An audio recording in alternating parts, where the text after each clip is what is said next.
evening. I now call to order the January 24th, 2023 meeting of the Marion County School Board. Ms. Conrad, will you please read our board commitment statement? Thank you, Chair. We are the Marion County School District Leadership Team. When we come together to work, we are efficient, effective, and productive. Our three most important characteristics are dedicated, transparent, and individually responsible. To work well together, we must demonstrate respect, confront reality, and be accountable. We will always put students first. We will leave a legacy of success. Thank you, Ms. Conrad. For the courtesy of those listening to the meeting, I am requesting everyone in the audience to please remove their hats if applicable and turn off your electronic devices or put them on vibrate. Later in the meeting, up to 30 minutes will be provided for individuals to address the board on matters concerning the operation of the Marion County school system or the school board only. Presentations to the board are limited to 5 minutes and are televised. If you wish to address the board regarding a regular agenda item or matters on which the board customarily takes action, you must first complete a peach-colored form located in the lobby. If you wish to address the board regarding a public hearing or a student discipline matter, please complete a lime green colored form. These forms must be fully completed and received by the board clerk no later than 5:40 p.m. The procedures applicable for each are on a separate sheet. Board clerk, please call the roll. Mrs. Allison Campbell, District 1. Here. Mrs. Lori Conrad, District 2. Here. Mr. Eric Cummings, District 3. Mrs. Nancy Thrower, District 4. Here. Dr. Sarah James, District 5. Here. Dr. Diane Gullett, Superintendent. Here. Mr. Jeremy Powers, School Board Attorney. Here. Dr. Gullett, good evening. Would you please introduce the member of your team who will be sharing with us the inspiration and pledge? It would be my pleasure. Good evening, Madam Chair, members of the board. Great to see you tonight. And it is my pleasure to introduce our Director of Elementary Curriculum Instruction and Digital Learning, Ms. Deb Riedel, and she is going to introduce some very special guests representing our Celebrate Literacy Week this week. So it's my pleasure to introduce Ms. Riedel. Thank you. Thank you, Dr. Gullett. Good evening, Board Chair Campbell, Dr. Gullett, Ms. Martinez-Lopez, Attorney Powers, and board members. Do we have everybody? Okay. This week is Celebrate Literacy Week, Florida. The Just Reads Florida office, in partnership with the Florida Department of Education, designed this week to raise awareness about the importance of reading and to inspire Florida's students and families to make reading part of their daily routines. This year's theme is Take a Deep Dive into Literacy, Splash into New Worlds. Marion County Schools will be participating in this event by reading books to deepen students' knowledge and support the New Worlds Reading Initiative program. This program provides high-quality free books every month to K-5 students performing below grade level. Additionally, each school has a schedule of events for the week to promote reading on their campuses. Some examples include Readers Theater, Reading Buddies, Dress Up Like a Book Character. One school has a Reader's Voice contest, even a dunk your principal in a dunk tank when meeting your reading goals. In a few minutes, you will get to hear about how literacy has impacted the lives of 3 of our students. But first, I'd like to introduce some of the members of our District Literacy Committee, which is led by Chairperson Principal Sino from Ocala Springs Elementary. We also have with us this evening Megan Parks, Casey Busha, Ginger Cruz, Tiffany Marcelin, I hope you're giving a wave back there when I call your name, Erin Martin, Lisa Smithies, Stephanie Collins, and Heather LaPira are back there as well. This committee wrote 3 literacy goals for our district, and they work toward monitoring these goals as well as helping to promote literacy in our community. The team behind me is proud of their most recent accomplishment, launching literacy in our community. This project, which is featured on the Marion County Public School website, provides grade level resources for students and families of our elementary students. The resources provide the necessary tools students need to continue improving literacy skills when they're at home. We'd also like to recognize Mojo Grill for agreeing to place our literacy-themed placemat and menu in their restaurant for our students. We also had a Barnes & Noble night back in December. We had over 100 families in attendance, and we had district administrators reading books in English, and we had one of our ESOL paras from Ocala Springs read the same book in Spanish. So it was very well attended, and we were very excited about that. We also have several local barbers and hairstylists who allowed us to drop off baskets of books for books and barbers so that kids could read while getting their hair cut. So I just want to recognize those barbershops and hairstylists. Cleanest Cut Barbershop, Ruthie Young Salon, Platinum Cuts, Fort King Beauty Lab, Union Salon Studio, Goody Cuts, Glenna Mays Barbershop. So thank you to all of our community members who are helping us to launch literacy in our community. Now I would like to introduce the administrators and students from our 3 schools. We have Mrs. Lapira and Miss Smithies from Saddlewood Elementary with J.T. Rispo, a 4th grader. Mrs. Stephanie Collins with Miranda Beauchamp, an 8th grader from Osceola. And Mrs. Ginger Cruz with Mia White, a senior from Westport High School.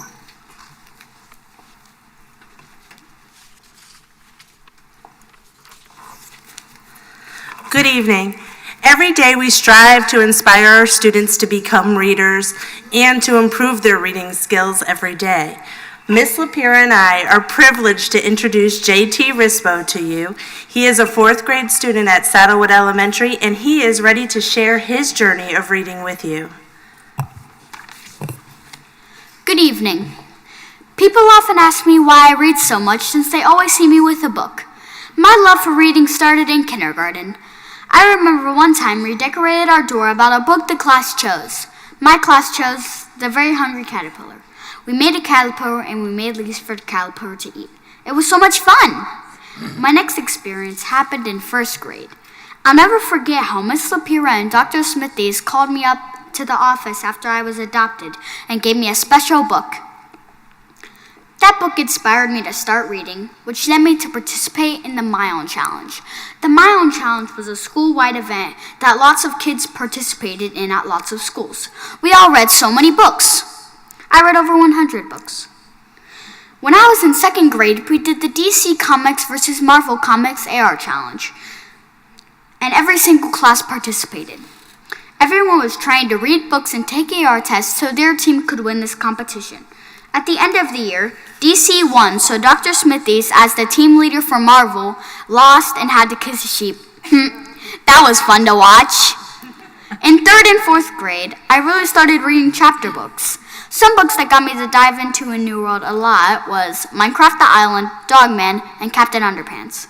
These books helped me use my imagination and go to a new world because they don't have many pictures and they are fiction. Reading chapter books can take you to new places, and I love visiting new worlds. To help remind you how important Literacy Week is, I would like to give you these bookmarks I have made. Thank you for allowing me to speak and have the opportunity to help others learn about the influence reading can have. Have a good evening.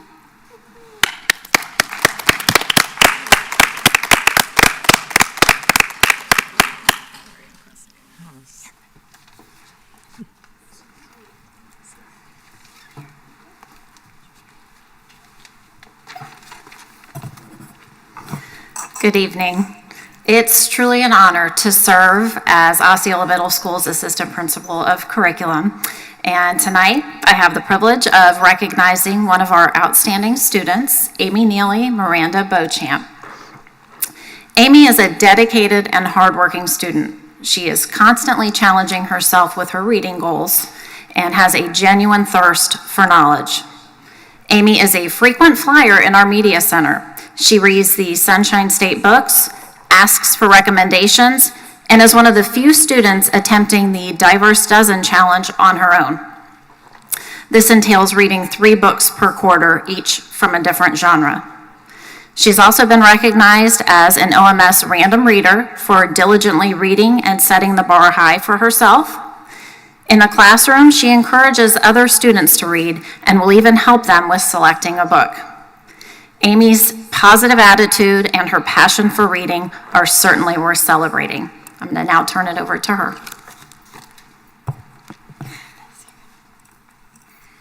Hi, my name is Emanuela Miranda. I'm currently an 8th grader at Osceola Middle School. Looking forward to my years at Forest High School. On my free time, I enjoy playing softball, volleyball, and running track. What really inspired me to read was definitely my struggles in elementary school. I always thought I wasn't smart enough and always compared myself to the gifted kids in elementary school. I got tired of doubting myself, so I just pushed myself and started reading more. I really just took it one day at a time, and ever since I've just been improving and getting stronger in reading.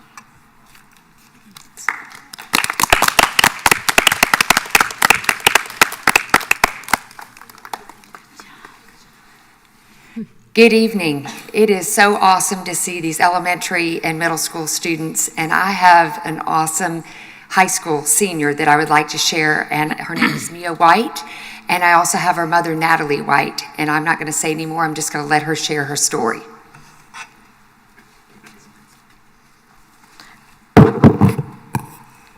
Good evening. As Ms. Cruz said, my name is Mia White, and I'm currently a senior at Westport High School. When I started my freshman year, I was very focused on school, sports, and activities, which kept me really busy.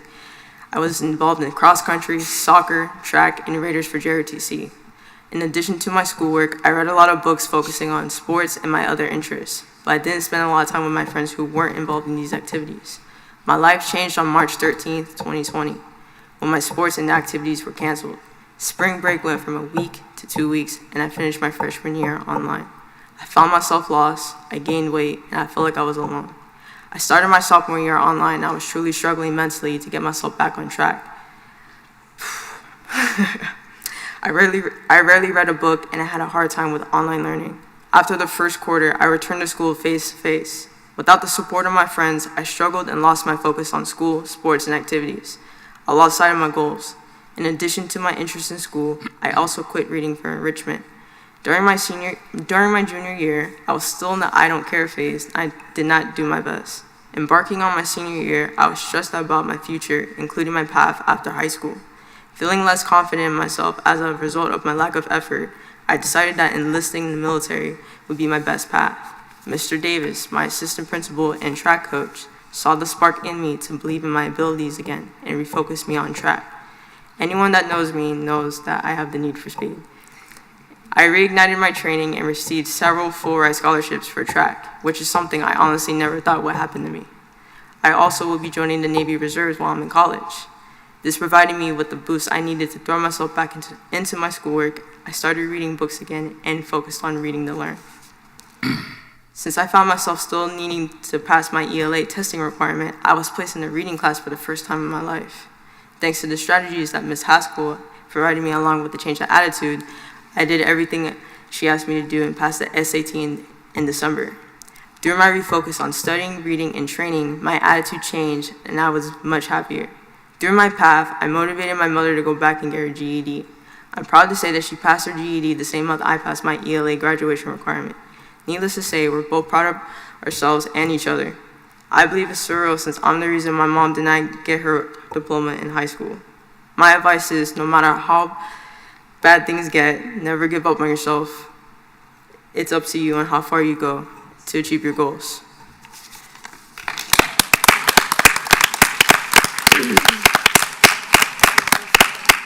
Please stand for the Pledge of Allegiance.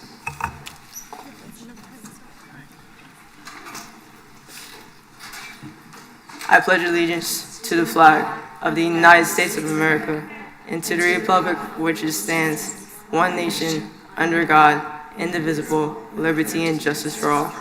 Y'all may be seated. Thank you. Okay, students, please, we're coming to take a picture with you. I'm sorry. And then we'll tell you how great you are, but let's take a If I can have the 3 students who spoke come up first. School and teacher, principals, you're welcome to come up.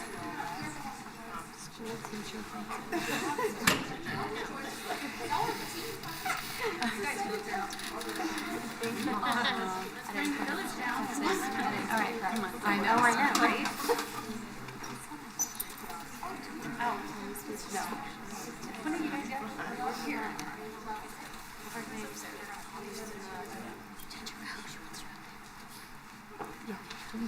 No, it's just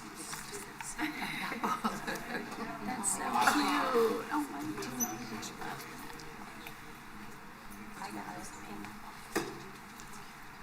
All right, moms and dads. Everybody look at me. Okay, we go.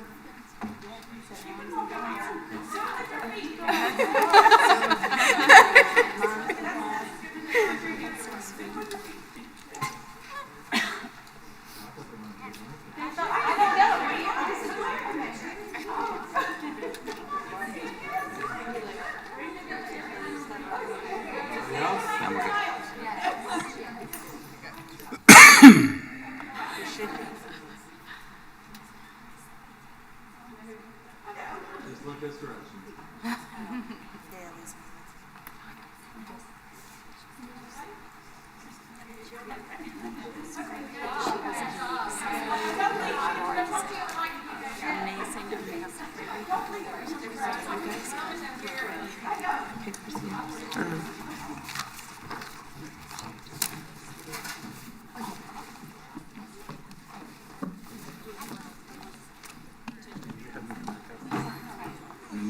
So board, normally we don't actually, each one of us take a time to address the students, but just, this was so awe-inspiring this evening, and the educators that are here, I'm going to give us all a chance if you would like to share something for these students, to JT and Amy, Neely, Miranda, and Mia. Anybody want to start? Because I was just enamored. I'll start. Okay, go ahead, Ms. Conrad. Some of us had tears in our eyes. I just want to say this is what education is about. What you all shared today is why I went into education.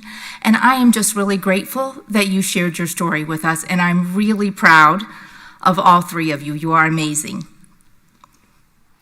You shared your stories, you shared your testimony, you shared how important it is to never give up. We don't know what the world is going to hand to us, but we can control our own choices, and you've proved that. You've proved that, and I hope a lot of the kids that you hang around are following your example. And to have a young reader like JT that's just so enthusiastic, that's just amazing. That's why we sit up here. You know, more of this, please. Yes. Anything we can do. Absolutely. So it's awesome. Thank you. I'll just say I'm a reader at heart. I love reading, and watching you all speak to how much you love to read really just warmed my heart. That's the second time a Marion County Public School student has made me cry today. And I just want to say, JT, you reminded me of why I love elementary education, because listening to you talk about how much you love to read and what that does, that just transpires into an amazing and just totally engaged learner in middle and high school. So shout out to our elementary schools that are doing a tremendous job every single day for our kiddos, because creating those readers who love to read just transcends to our seniors who are headed off to college who still love to read. And exactly what my fellow board members have, and I knew they would say it so eloquently, and so I'm glad that we all took the time to do that. You all are amazing, amazing, and ensure that you carry that with you everywhere you go. JT, your not only ability to express yourself, but your spoken word. I'm an effective public speaking teacher. I wouldn't need to teach you anything. It was terrific, everything about it, so I loved it. And ladies, thank you so much for sharing your heart, sharing the struggles that you've had, because vulnerability and transparency are what's lacking in this world today, and frankly, telling your story helps inspire others, just as Mia explained with her mother, and it really was an inspiration to each one of us. So thank you so much for everything that you shared tonight. You're truly an inspiration to your peers and to us. And I also want to give a shout out to all those folks that are sitting there that were on the team. Literacy Week is awesome. Literacy Week is awesome in Marion County.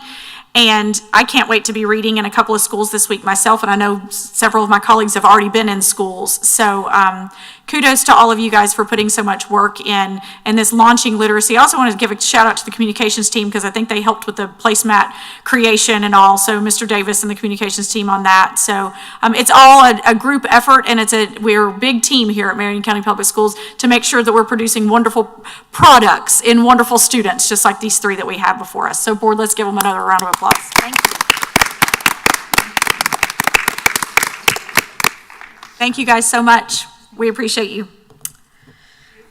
Okay, with that, we have to actually get to real board stuff now. So, Dr. Gullett, would you like to make, or I'll actually just turn it over to you now at this point. Thank you, Madam Chair. We have remarkable students and team members.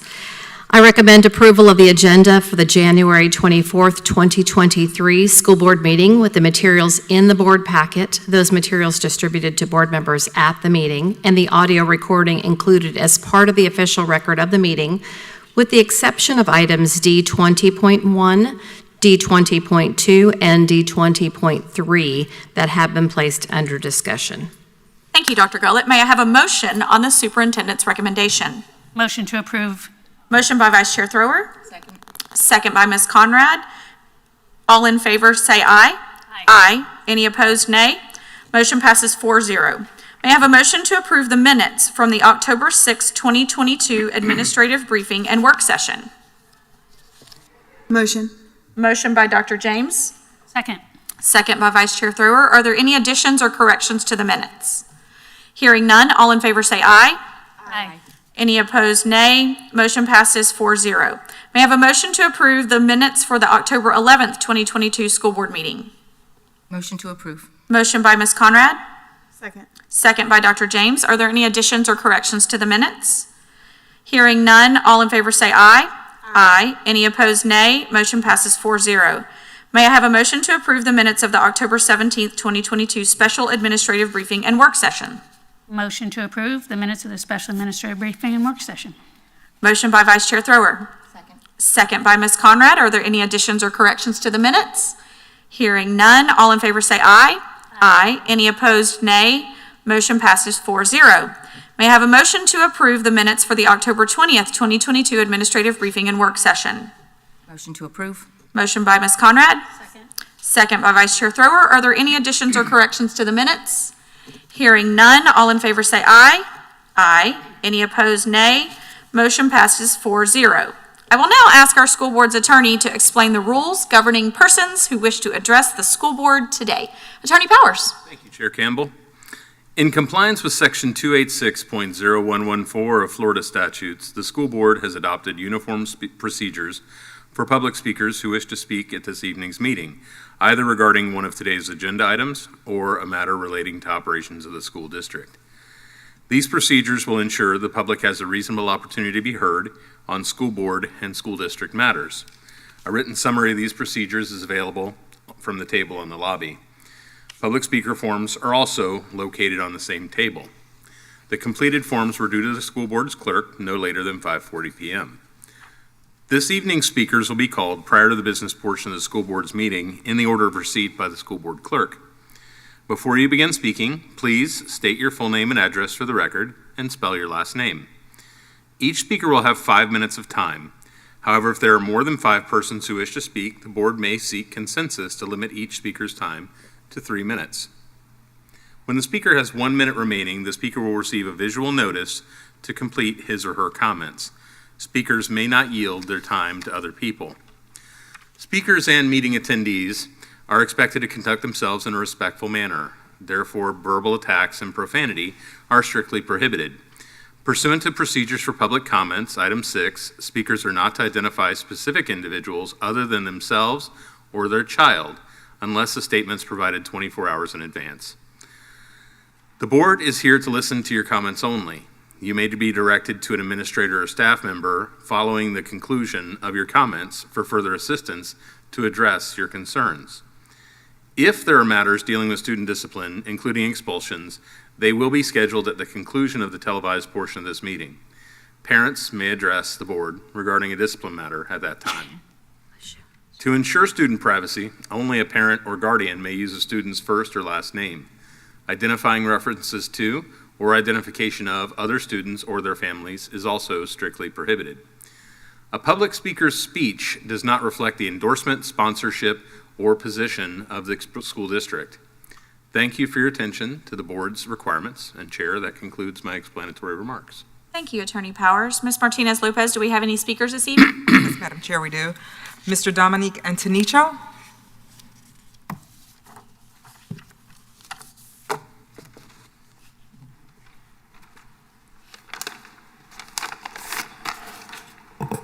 Good evening.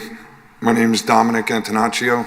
I live at 2826 Northeast 18th Court, Ocala. This is my daughter, Seven Antonaccio, 9 years old. I'm really not sure where to start.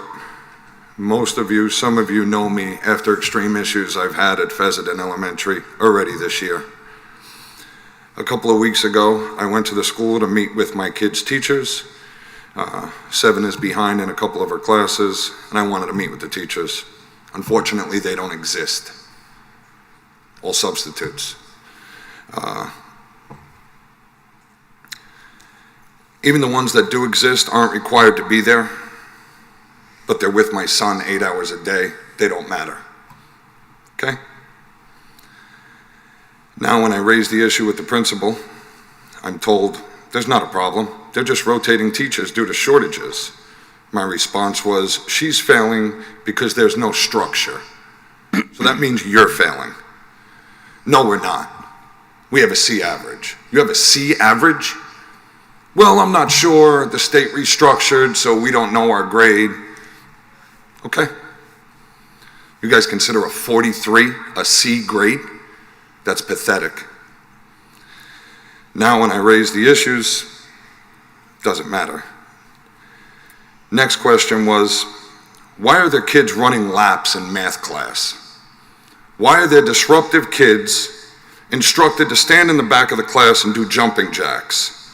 Why are there kids told to stand with their backs against their wall, knees bent and their hands straight out till they can't stand no more? That's how you do a math class? But I'm sure that won't distract a bunch of 8-year-olds. Definitely not distracting to an entire class. She told me teacher was a substitute. They're not here no more. No, one of the regular teachers. One of the few regular teachers that they have. Okay.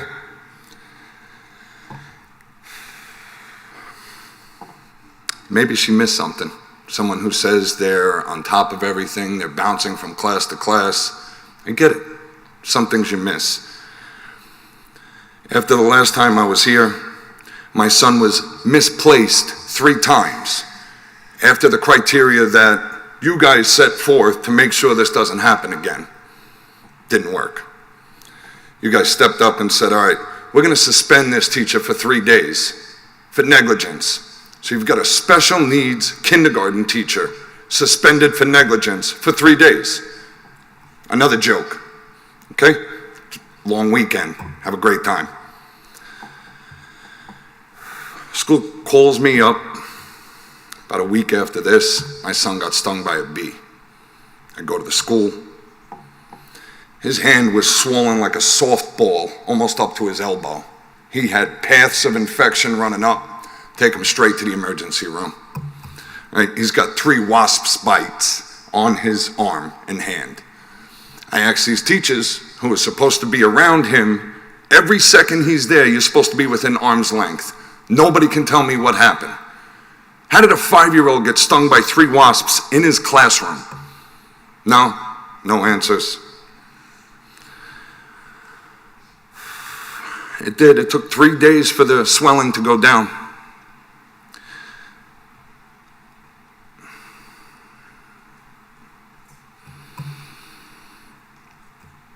Afterwards, I was told they removed several large hives from the dilapidated trailer. You remember I told you guys last time the windows were all smashed out? Well, you guys sent somebody there to put bookshelves in front of the windows. And then my son ends up in the hospital. Nice.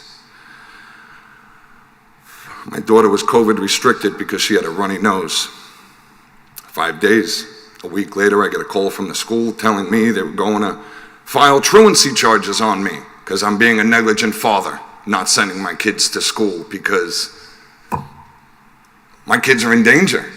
You lost my 5-year-old autistic son 5 times in a classroom with 3 teachers and 4 kids. I'm supposed to be happy to send my kid to school?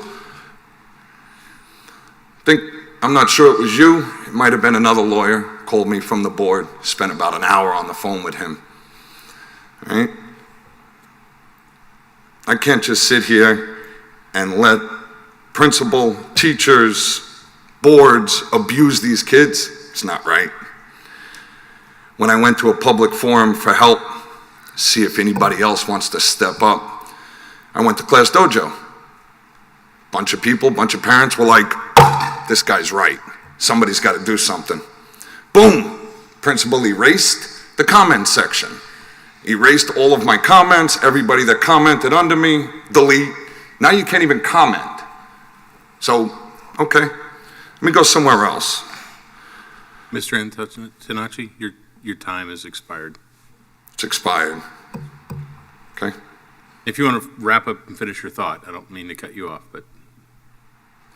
Had someone call me last week after the parent-teacher conference, said, hey, can we find a better school, a different school? Never got a call back. I don't know who it was. It's about 2 weeks ago. Nobody got back to me. So your fix for this is for me to turn and run from Fessenden, okay? You know what sucks is, and I'm sure whoever it was that called me figured out that that's the only school you guys say is available with a program for my son. I can't live with how things are being done. I haven't eaten in 4 days, stressing out. My choices are leaving Marion County if I want my kids to have a proper education. Get them somewhere else, because this is absolute failure. Thank you, Mr. Antonaccio. Dr. Gullett, is there someone from your team who can meet with him, please? Certainly, Chair. I'm looking, there's Ms. Kynard.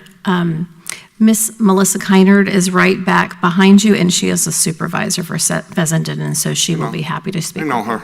I know her. We've had the meetings, we've had the discussions, we've had the IEP things, and as soon as the door closes, they ignore everything that happens. So what am I supposed to do? You guys, I called DCF on the school last time they lost my son because it's pathetic. I gotta have somebody else, another state agency, watch over a state agency. This teacher that got suspended, if it was in a private organization, she'd face criminal charges. I understand. Now's your time here- to speak with an administrator who might be able to help you. Mm-hmm. Like last time, somebody else might be able to help me.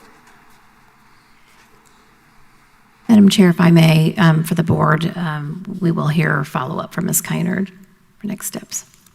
Thank you. Thank you. Ms. Martinez-Lopez? Cody Mays.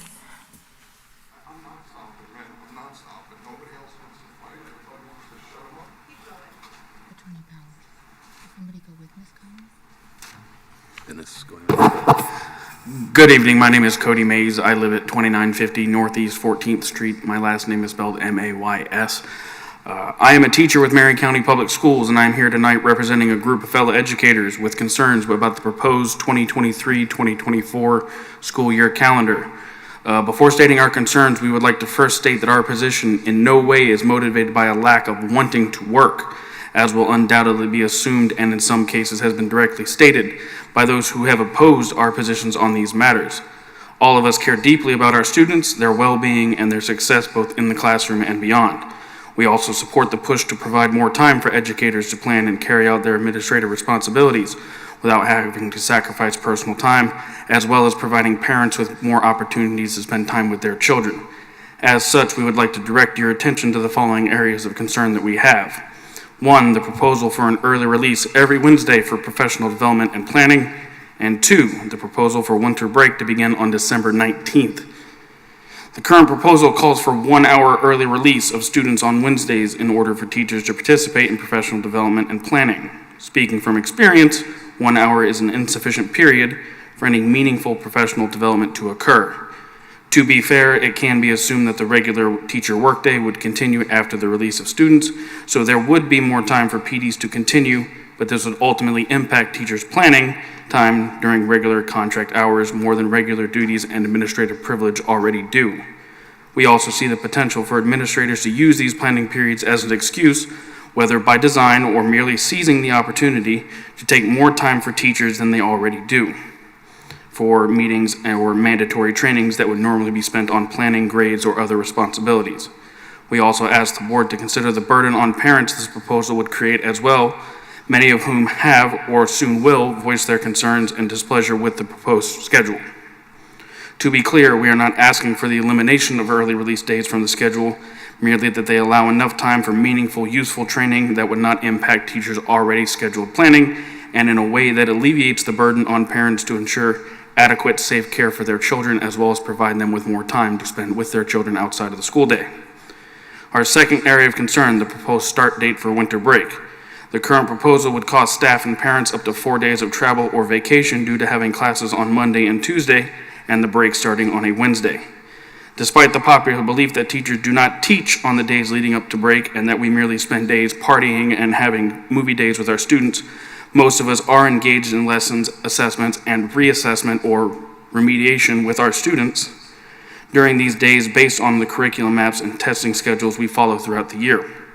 Further, many parents have already voiced they simply won't send their students to class on those days, which means staff who are already having to give up their time with loved ones will come to classrooms that will be half empty at best, leaving us in a state of trying to balance a lack of audience with providing meaningful and impactful lessons for 2 days, as is expected of us by our obligations as professional educators and by the parents who entrust us with the education of their students.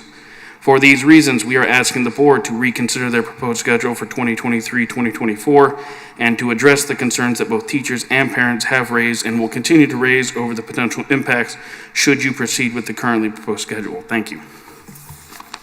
Thank you, Mr. Mays. Ms. Martinez-Lopez? Vicky Trulib.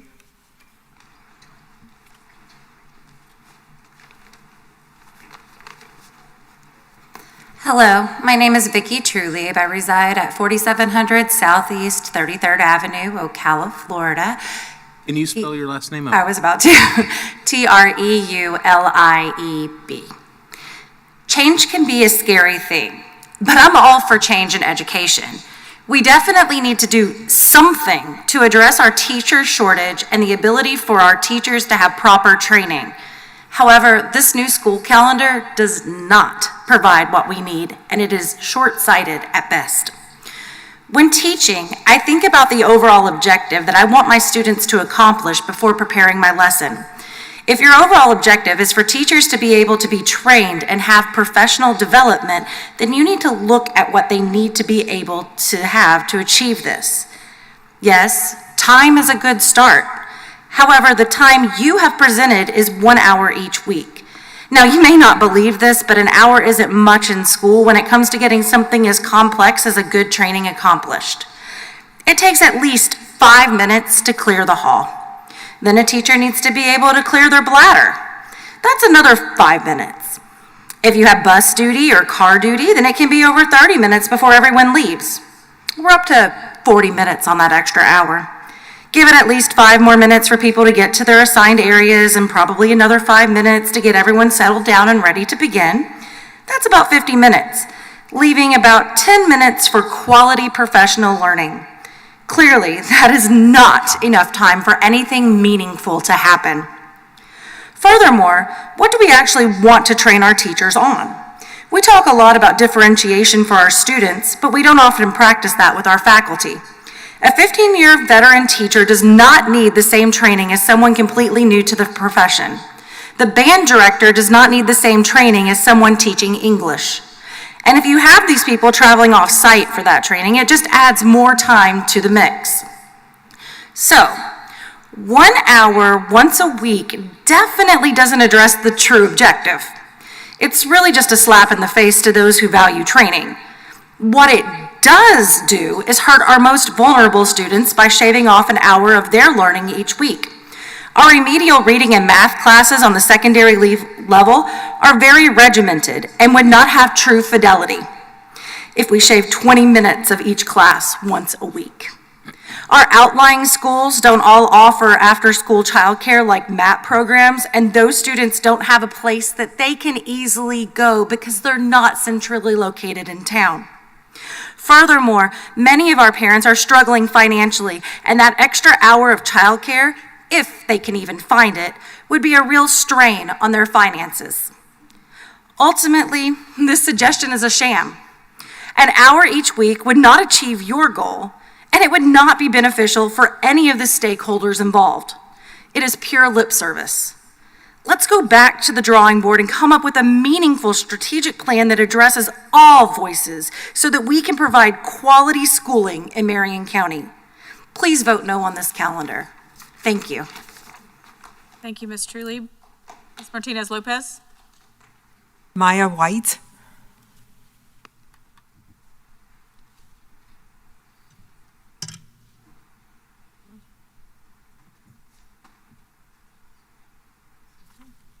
Melanie Slaughter.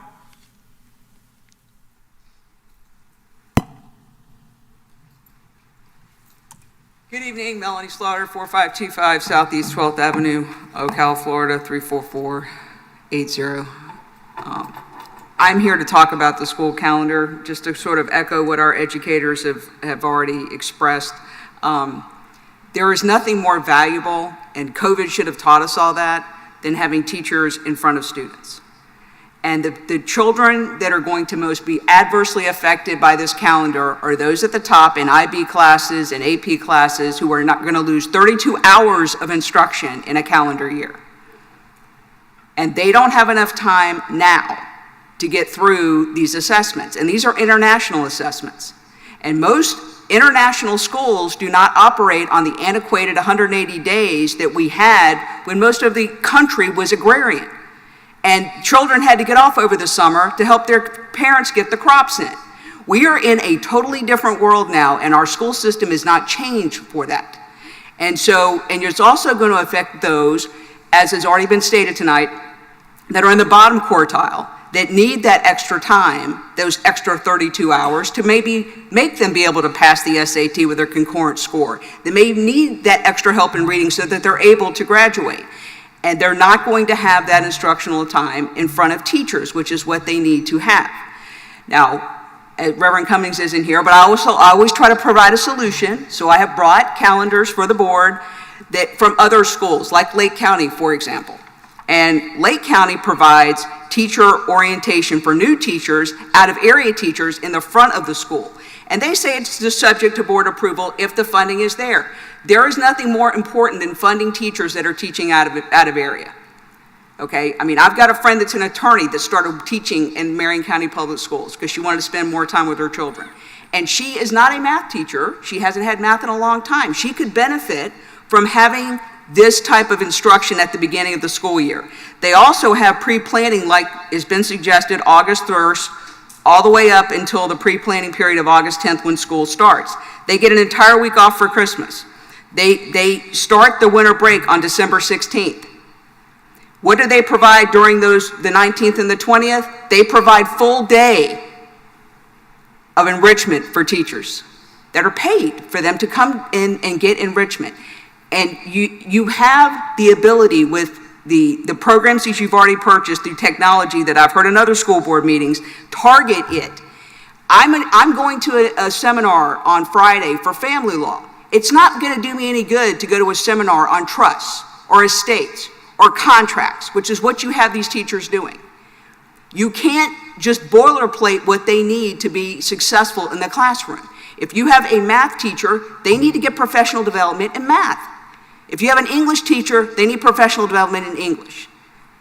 They're not a herd of animals just to be put in and just sped some stuff to make you guys feel better about what you're doing. That is not what that is for. You need to ask them, and the problem is they're not part of the conversation. This calendar was done without their input, quite frankly. There was no questions going out, there was no proposals about this for parents or for teachers or for students, quite frankly, who don't like it at all.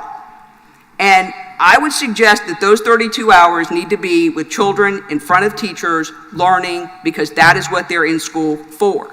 Now, I have got pulled calendars from other counties, like Indian River County, who did away with early release because their person that they put in charge of directing instructional innovation said, our students cannot afford to lose 16 hours of instruction in a calendar year if we're going to keep them to be successful. You're asking our students to lose twice that. And the hour that you're suggesting may make the board feel better about what you're doing for teachers, but it's not benefiting teachers and it's not benefiting students. If you want to give them something that they need that can benefit everybody, give them a day. Parents can plan for that. They can work that out. Give them a day of professional development that not only can the teachers go to, the paras can go, the other people can go. That is what Lake County has in here. And they are getting out before Memorial Day, and they're starting on August 10th. and they're having a week out for Christmas and 2 weeks out, and I've got other calendars for other school districts that give their people an entire day during the school year to plan, to be educated, to do those types of things where they can focus on that. And they're not given the rush job of an hour that they're not going to be able to use, most of them, quite frankly, and it's not going to be a benefit to anybody. So I have copies for everybody, including the board and the superintendent, that I'll give to Mr. Christensen when I'm done. But I would ask the board to please not vote for this calendar, keep the calendar that we have, and get all of the stakeholders, especially the teachers, involved in this process. I mean, you know, my grandfather always said the path to you-know-what is paved with good intentions. And I think you all have very good intentions, and I know the superintendent does, and I know everybody in this room does. But you've got to involve the people that it affects. Because if you don't, you're going to be right back in here next year with the same problems that you're having now. Thank you. Thank you, Ms. Slaughter. Ms. Martinez-Lopez. Mr. Johnny Grimes.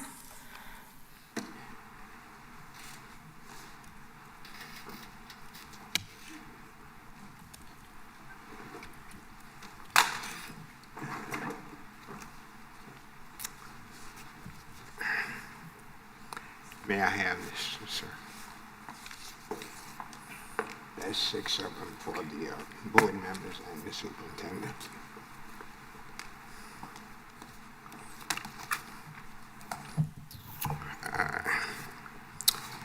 Good afternoon. I am Johnny Grimes, last name spelled G-R-I-M-E-S. I am president for Fessenden School Alumni Association since 1970. We are a 501c3 nonprofit community organization. I am a 1957 graduate of Fessenden High School. I come before you this afternoon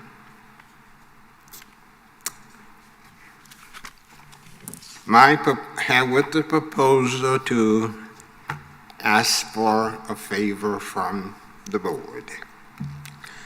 You have with you a folder. I'd like to go through the folder and you will know exactly why I'm here. I'm really here to ask for approval to install a plaque commemorating the American Missionary Association of New York, which is the association that old man Ferdinand Stone Fessenden awarded Fessenden to back 1890. First of all, on the first page there, you just find Fessenden Elementary School, just a picture of the school itself. And really, on the second page, I just want to give appreciation and thanks for the things that you have done at Fessenden that has been a tremendous outpour of gratitude by the community. When you put that first picture there, you put the roof on the building there, which was a cost factor, but thanks that you did it. Also, we appreciate the fact that you approve on the first page, the picture at the bottom, of a plaque representing the National Register of Historic Places, which Fessenden was placed on in the year of 1996. On the second page there, you will find also a project that you gave approval for. And we really appreciate the fact that we were able to work with the Department of Facilities to complete this project. The second page there have the monument of Mr. Fessenden when it was moved from one position to the present position. And on the next page there you will see where it is completed. That is a red clay brick project that represents the history of Fessenden from the year 1885. And we were very pleased that we were able to complete that project. You have 1 minute remaining, okay? Thank you. That's all I needed. Now on the next page, there's that plaque that I'm here asking you to let us have that plaque put on the wall along with the National Register of Historic Places plaque. We were not able to get I was not able to get all of the picture of the plaque, but in that folder you have a long sheet at the back that gives you every word of the plaque, that is on the plaque. The next picture the next page there is quotation. That plaque has been completed, and there it is. That's the quote. The principal at the school will have the same package that you have there. We're asking for your permission to put that plaque on the wall. When the plaque was put on the wall for the historic plaque, it was done at the Your time has expired, so let me just ask you to wrap it up. But you were mentioning essentially your request to the board today is what? Yeah, to approve the plaque to be installed on the entrance wall at Fessenden. Okay, and Dr. Gold, if we can have someone that can assist him, we may be able to have someone directly discuss that with. Usually I think the principal make the request, but she asked me to come to make sure that you approve the plaque going on the wall. And I'm assuming that she will make the request, and facilities probably will hang the plaque as they did the last one. You've done a fine job representing that to us tonight, and we will, I'll take that information and make sure that the people who need to be involved in that process are. Thank you. All right, yeah. Thank you. And you will find at the end there is a commemorative writing that will give you a little bit of why we are requesting this. Thank you. Thank you, Mr. Grimes. Ms. Jackie Troughton? Thank you. I'm sorry, what was that name? Jackie Troughton?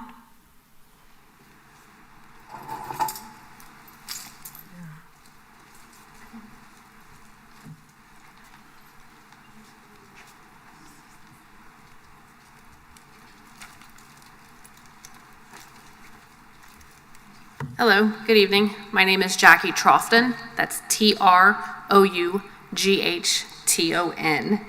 I reside at 3020 Northeast 42nd Road here in Ocala. I was unaware I would be speaking tonight, but I did just want to reiterate that as a single mom and a small business owner, I'm not for the new school calendar.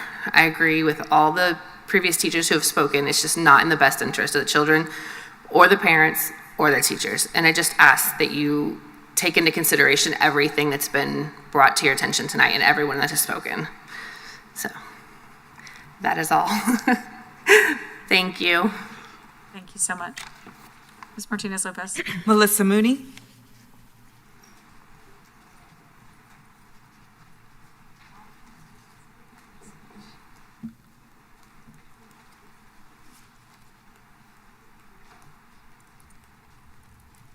Hello, good evening. My name is Melissa Mooney, address 131 Pine Trace in Ocala, Florida, 34472. Did I need to spell my last name? I can't remember. If you would, that helps. Yes, M-O-O-N as in Nancy, E-Y. Thank you. Okay. I also was unaware that I needed to speak, but I am a single mother with 2 kiddos in this beautiful county. I'm a healthcare professional. I don't have the luxury or the help to pick up my kids every Wednesday from school. These awesome teachers that came up from a teacher's perspective, excuse me, I stand with them 1,000%. I have a sister who is a teacher. I see their struggles now with them having a full calendar the way we do. Please don't change something that's not broken. It's so absurd, honestly, frankly, in my opinion. And for those of us like I am in this bracket with no help, I'm a single mother. Like I said, I work in healthcare. I can't just leave my job every Wednesday. It's just so irrational. And like I said, these teachers made a great point at proving why the calendar should not change. I can't say it enough. If it's not broke, don't fix it. I can understand maybe doing once a month for their work days. I can make that work. Speaking from a single parent, like I said, I'm glad that some parents came out, and I hope that more did come out. I'm gonna speak for those that aren't here. I'm not the only one that's struggling like this. We're in a low poverty county. I work very close with the school board and DCF and all this jazz. I see kids that already fall through the cracks now. Please don't do this, please. I can't stress that enough. So I'm very short, sweet, and to the point. Just please don't change this calendar. I feel like in the long run, it's gonna cause more harm and negative impact on these generation of children, including mine. And I just cannot stress it enough. Please don't change this calendar. I think we need to keep it the way it is and work towards keeping the children in school instead of having them more out of school. Oh gosh, it impacts the teachers, the families, the kids. And like these teachers have stated, COVID has already taken these kids out of school for quite some time, and they need to be with their teachers. And as far as the planning days go, there was I think about 2 teachers here noted having their PDP trainings go towards what they are actually teaching our children. It makes total sense. You can't give one training to everyone. I take PDP for work. I do these trainings for my job as well. So like I said, speaking from someone who works in healthcare, you do have to target what someone is supposed to be. I think I'm trying to explain this. You need to target what the teacher is actually supposed to be teaching to our children. They can't all do just the same training. It's so ineffective, frankly. But please, once again, hear me out, hear all of us out. Please keep our calendar the way it is. Thank you. Thank you, Ms. Mooney. That's it, Madam Chair. Can you go back and read the 2 that perhaps just to make sure? No, you're good. You're good. Ms. Martinez-Lopez, I think there were 2 that you had that we said the name and maybe the person was out, and I wanted to make sure they had the opportunity. Mia White. Is Mia White here? Okay. And that was the only one. Oh, okay. All right. I think she may have been our student that spoke tonight, so maybe that would have. Oh, maybe. I think she was the student from Westport, so maybe. Okay. All right. Terrific. So thank you to all of our speakers who have shared, and the item of the instructional calendar is coming up. So may I have a motion to approve consent agenda items C7.1 through C19.3 with the exception of items D20.1, D20.2, and D20.3 that have been placed under discussion? Motion to approve. Motion by Dr. James. Second. Second by Vice Chair Thrower. Is there any discussion on any of the consent agenda items? Oh, there's no discussion. All in favor say aye. Aye. Any opposed, nay. Motion passes 4-0. May I have a motion to approve continuing construction management services agreement with Skanska USA Building, Inc., performing as a construction manager for 2022-2023. May I have a motion?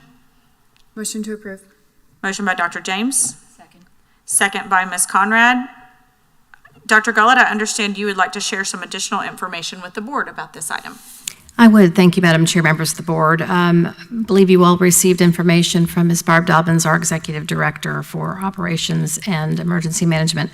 And she is here tonight to answer any questions with an opportunity to discuss the pool of contractors and the process for this. Thank you. Thank you. Thank you, Dr. Gullett. Good evening, Chair Campbell, Vice Chair Thrower, board members, and again, Superintendent Dr. Gullett. This item has been pulled not for discussion in regards to the contractor, but for the selection process.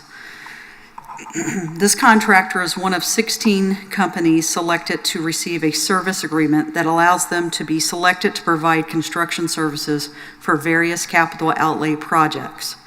As required by state statute, the district must pre-qualify contractors annually. This process is open to any licensed contractor who has bondable capacity. In recent meetings, this information was requested from the board. I provided that information in an email on January 11th to all board members. And at this time, just wanted to take the opportunity to see if there were further questions on this topic. Board, do you have any questions? Dr. James.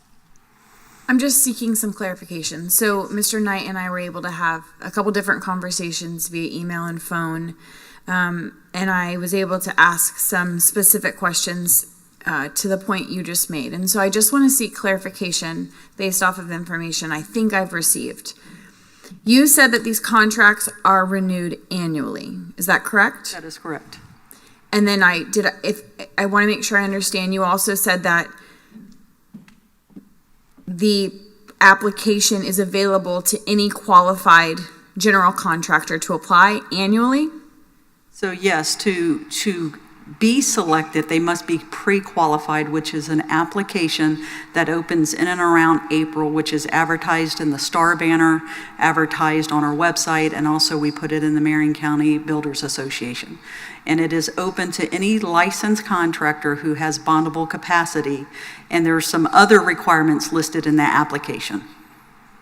Okay. So to be clear, just so I have full understanding, and Mr. Knight was able to walk me through why we don't have the practice of contracting with subcontractors, but rather contracting with general contractors that can then sub out the work for the purposes of bonding and such. But I'm just a little confused. So let's say that we have lots of wonderful people moving to Marion County. So let's say we just had a great GC just moved to Marion County and loves to do work in the public school system. How blessed would we be? So that general contractor who just moved here and can meet all of the pre-qualification requirements, what would that process look like for them in the spring? So in the spring, they would look for advertisement to apply for the pre-qualification process. And once they applied for the pre-qualification process, what would happen next? Once they apply and that application is reviewed, there is a selection process, so more or less a committee of different staff members that reviews their application and determines whether they're selected to be part of the pool. So for example, we had 16 this past April that applied. All 16 made it into the pool. When is the last time a new contractor was added to the pool? I would have to call Mr. Knight up who would have that information. And I think he's in the house. Wonderful.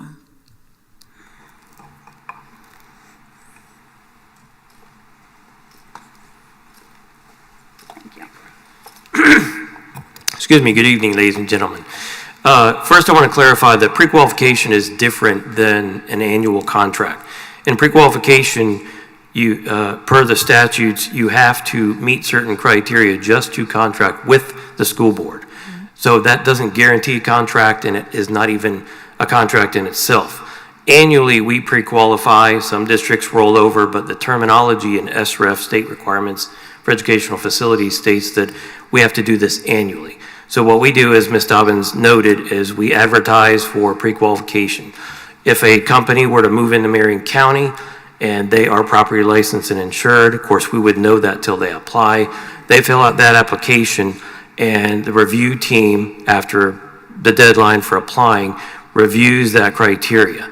Anyone that is properly licensed, properly insured, does not exhibit extreme extenuating circumstances such as a number of OSHA violations from the federal government, and has bonding capability.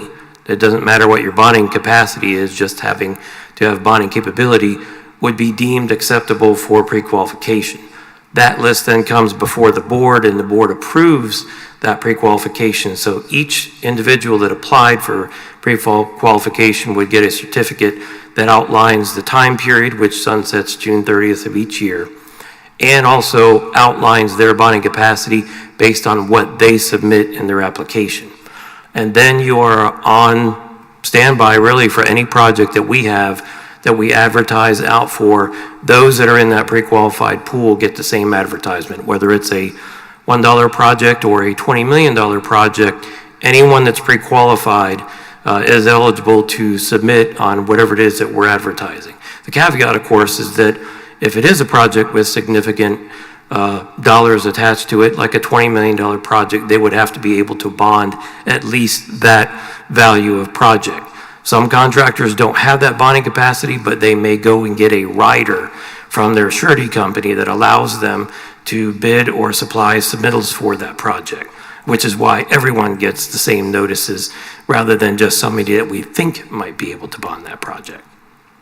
So I'm personally referencing our phone conversation, and I am remembering it differently than this is being presented. So that's why I'm asking question, because I feel like I remember our conversation including like the terms every 2 years, every 3 years, and maybe I'm confusing what you spoke to in that, but I'm just trying to get that clarification. Yes, that, excuse me, that conversation that we had, you and I had to deal with the selection process where you asked how often we go out and select new people for a continuing contract. And what I told you is that, well, it can be done every year, but what tends to happen is when you get a new group approved, we get our budget approved in September, and by the time they're ready to price the project, it's time to start all over again with a contract.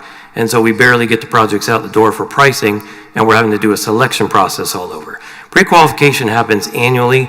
A lot of people have been pre-qualified for 18 or 19 years in a row. Others come and go depending on what they think the workload might be. Selection process is entirely different. That is when a contract is issued for no dollar amount. It's issued based on their capability, and they are in a pool with a contract with the school board to do work not exceeding $4 million in any given project. So again, it could be $1 all the way up to $4 million. After $4 million, you cannot utilize as a government entity a continuing contract, which simply means a contract with no end date and no specific project, except that the contract has to have a way to get out of it. And we have two ways to get out of it. One is they automatically sunset June 30th unless the board renews that contract.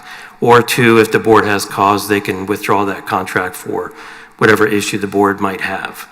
So selection process is to put somebody under a contract, but to do any work with the school system, you have to be pre-qualified.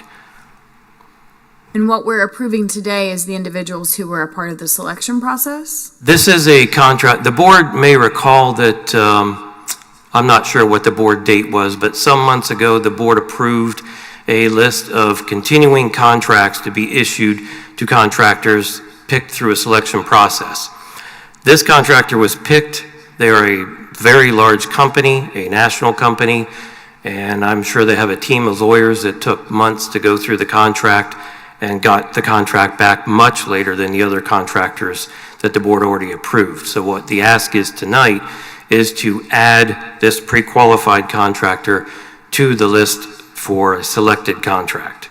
And that would give us 15 out of 16 of the pre-qualified contractors under a contract. The 16th is taking even longer to get their contract back. So in essence, everybody in this year that has a pre-qualification, if we go forward tonight with this company and then in the future with this other company, it'll be everybody that is pre-qualified also has selected through a selection process, a continuing contract good until June 30th, unless the board chooses to renew at that time. Okay. I'm still struggling with where the 2 and 3 and 4 years thing comes in, and maybe someone else can help clarify for me, but That's where you would ask me how often we go out for a continuing contract, and I said usually we go 2 or 3 or even 4 years, because when you look at the workload that we have, usually we have more contractors on the list, in this case certainly, than we do have work. And so if you did this every single year, that means every contractor every single year would not only have to pre-qualify, but then we'd have to start over with a selection process, and you kind of lose that time frame before summer to get somebody back on your list to do the work that we do in the summer. So we usually go, the statutes allow you to go infinite number of years. The only caveat is you have to have a way to get out. We sort of self-impose. We go 3 to 4 years. Sometimes we've gone as long as 5 before we say whether or not we have any issues with anybody. We're just going to put everything back out in the street, knowing that some of those same contractors will reapply again for a continuing contract. That's where the 2 and 3 years comes in, or 4. I guess maybe why I'm confused is it sounded like we said we did it annually, and then that is not annually, and that's what I'm struggling with, I guess. We do the pre-qualification annually. I understand that. And on the selection process for continuing contract, we can do it annually. We tend to do it in a year and ask the board to renew or roll over those contracts, not exceeding sometimes 4 years, sometimes 5 years. And then we go out on the street again for continuing contract only. In the meantime, everyone is still being pre-qualified annually. And can a new pre-qualified candidate be added to the selection pool in the meantime when the rest of the candidates are not? We have done that before through a selection process where we've had as little as 2 or 3 contractors on our continuing list. We get a boon in our revenues and look forward to see that we have more work probably than we're going to be able to handle with just a couple of contractors, and we have added contractors midstream in between when we do our selection processes. So say year 1 we pick up 3 contractors, year 2 we might pick up 2 more, and in fact that's actually what we did this year. Is we had 5 contractors already under a continuing contract, and we are adding another 11 contractors once this one, if it gets approved tonight, and this one that's lagging behind with their contract. So in essence, we'll have everyone that's pre-qualified also under a continuing contract. Okay. Madam Chair, may I ask a question? I don't know if it's helpful or not. Mr. Knight, with regard to the selection and the multiple years, is there a standard or best practice by which we follow, and how consistent is that, and how is that compared to other districts? Well, our process is mirrored after the state statute, and of course, everything that's done gets to the board first as a request to approve that we bring about a new contractor on the list, and then doubly we come back to the board with a request for the actual contract. As far as how it's done with other districts, of course, we all have to follow the same statutes. Some might ask more in-depth questioning, or we might ask more in-depth questioning, but there are 7 primary categories that we have to research per firm in order to give any sort of a contract, not just for a continuing, but for anything that we would do through a construction managed contract. And the multiple years, is that pretty consistent? I mean, you referenced the statute, and it sounded like there was an opportunity there for a different number of years. Is that? Yes, the statutes don't, the only thing the statute talks about in terms of a continuing contract is it can be for an indefinite number of years. Of course, the board and this district traditionally go in 1-year increments on contract. We don't say, here's a contract good for the next 10 years, at least not to my knowledge. We've never done anything like that. So they say that it can be for an infinite number of years, but you must have a way to get out of the contract as a board. And the other caveats for a continuing contract is that you have your 3 or 4 or 5 or 20 if you want continuing contractors, but you cannot use that pool for any project that's valued at more than, or projected to be valued at more than $4 million in construction. At that point, you would have to go out and hold a selection process just for that project. And again, it would be open to anybody that's pre-qualified. Whether you have a continuing contract or not, you're still eligible for anything that's over $4 million, because that's when we have to switch to picking somebody just for that project. Continuing, we're picking a pool to offer multiple projects to. So we might have one contractor doing 2 or 3 fencing and security projects, another one handling a re-roofing of a school, and yet another one handling replacing air conditioning in a gymnasium. And so that allows us to utilize multiple contractors at the same time for various work, rather than having to go one project at a time and having to pick a contractor project by project, which would push us well past our fiscal year. I don't know if that helps clarify on the process or not. I know there's a lot of intricacies to it, and certainly I'm going to try to boil it down the best I can, so please continue to ask questions if you have any. I think I'm good, thank you. Okay, thank you. Any other questions on this item, board? I don't have any questions. Okay. With that, we have it properly motioned and seconded. All in favor say aye. Aye. Any opposed, nay. Motion passes 4-0. May I have a motion to approve the demolition of Technical Services Building as part of Technical Services Building Restoration Project 23-129? May I have a motion? Motion to approve demolition services. Motion by Vice Chair Thrower. Second. Second by Dr. James. Is there any discussion? Oh, Dr. Gullett, I understand you would like to share some additional information with the board. I would. Thank you again, Madam Chair, members of the board. As you may recall, board, unfortunately, we had a pretty big fire in our technical services building in July of this past year of 2022, and Ms. Dobbins is here to provide an update of where we are with that restoration. Thank you. Good evening. Thank you, Dr. Gullett. So yes, this is to give you an update on where we are on the technical service building that was damaged by fire over the summer. This item is to approve the demolition of that building, and that demolition is estimated at just under $230,000. However, we are currently waiting on the structural engineer report to be returned, so that they did some bore testing on the walls and the roof structure.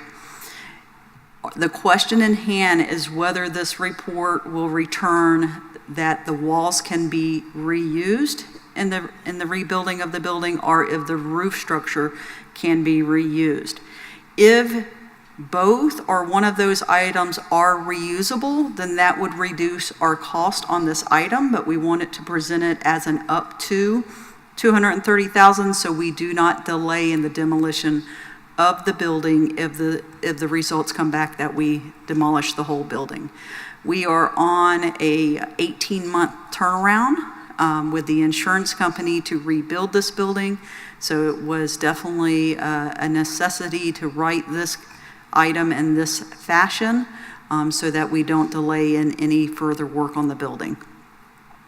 Thank you. Thank you, Ms. Dobbins. Are there any questions from the board? Okay, hearing no further discussion on this item, the only comment that I'll make is it's coming out of the general fund, but we're self-insured, so this is part of that self-insurance, Yes, correct? it starts in the general fund, and as you know, we have a deductible, but then it comes back as a self-insurance. Okay. Yes. All right. Thank you for that clarification, Ms. Dobbins. Thank you. Okay, with no further discussion, all in favor say aye. Aye. Any opposed, nay. Motion passes 4-0. May I have a motion to approve the 2023-2024 instructional calendar? Motion to approve. Motion by Dr. James. I'll second it for discussion. Thank you. Second by Vice Chair Thrower. Board, let's have some discussion. Can I begin? Dr. James. I just want to bring light to a perceived conflict of interest that's been brought to my attention. So just to make the public aware, I do own a preschool in downtown Ocala. It's been open for 2 years in April. We do provide before and after care services to a public school that is just a few blocks away. We have provided those services since the start of the 21-22 school year and through this school year. I am blessed to say that my facility is full. I can't take any more students. Even if Marion After School program completely shut down, I wouldn't be able to absorb all of those students into my facility.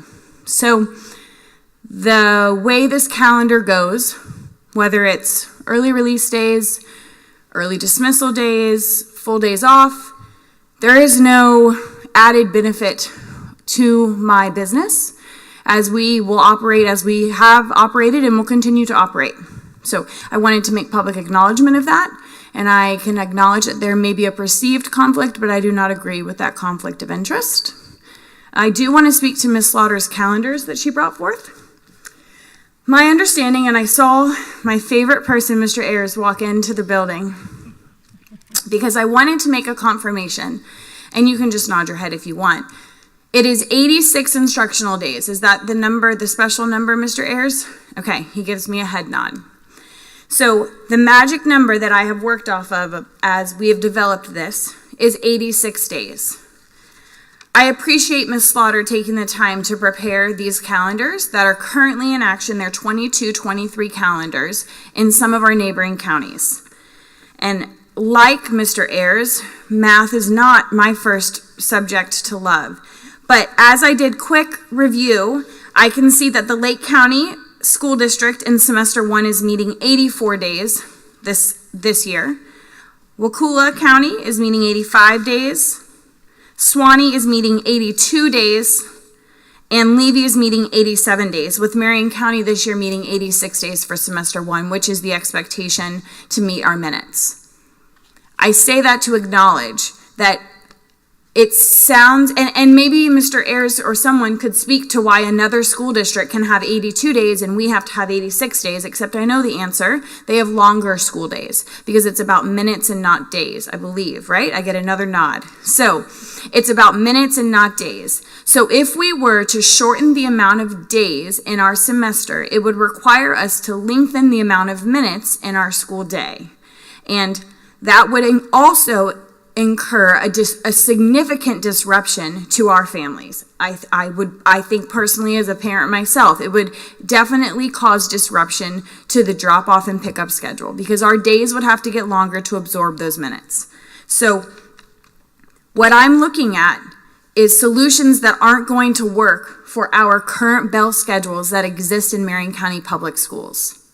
And if we get rid of the early dismissal days and put one full professional development day in quarter 1 and one full professional development day in quarter 2, we would then have to move back either semester 1 ending into January, or we would have to take days from Thanksgiving or Christmas break. Those are only the perceived solutions. If someone has another solution other than that, I would gladly hear it. And so I don't, outside of what has been what I call draft LMNOP, to make light of it, draft E, what I can't see another solution that gives all of Thanksgiving break, that gives 11 days, 10 days for our staff and 11 days for students at Christmas, that gives teachers professional development time. I don't see a solution outside of what we have done unless we extend our instructional days to include more minutes so that we can come to school less total days in semester 1. Thank you. Thank you, Dr. James. If you don't mind, Board, I actually would like to speak to it also. I know it's a little out of turn for me to go ahead, but I appreciate to Dr. James' point, Ms. Slaughter bringing us like school districts and various calendars on how they have created the calendar. However, all of the packet is for this current school year. And as we've continued to express, our challenges are for 2023, 2024. The main challenge is because November 23rd is Thanksgiving Day. Like, that is one of our most significant challenges. So I've taken it upon myself to pull up some of the 2023, 2024 calendars for Brevard, Collier, Manatee, Lee, Monroe, Seminole, Santa Rosa, Sarasota, and Indian River. And I can tell you every single one of them is doing it differently.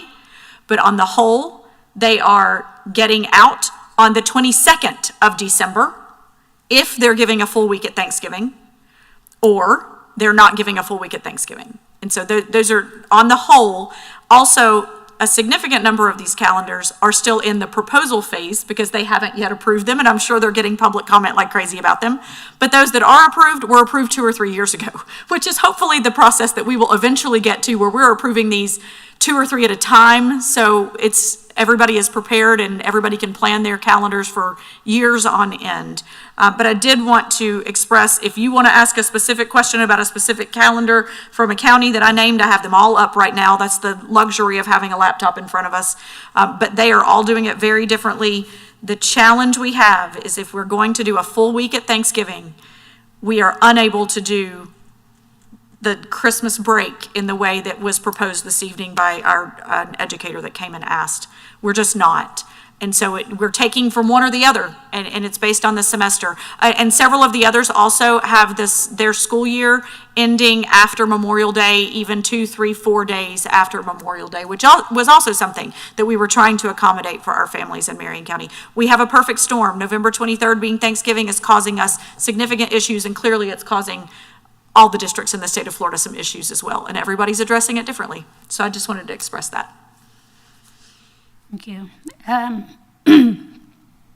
Another gigantic pinch point is what appears to be the arbitrary edict that we cannot start school prior to August 10th. I have no idea why that is.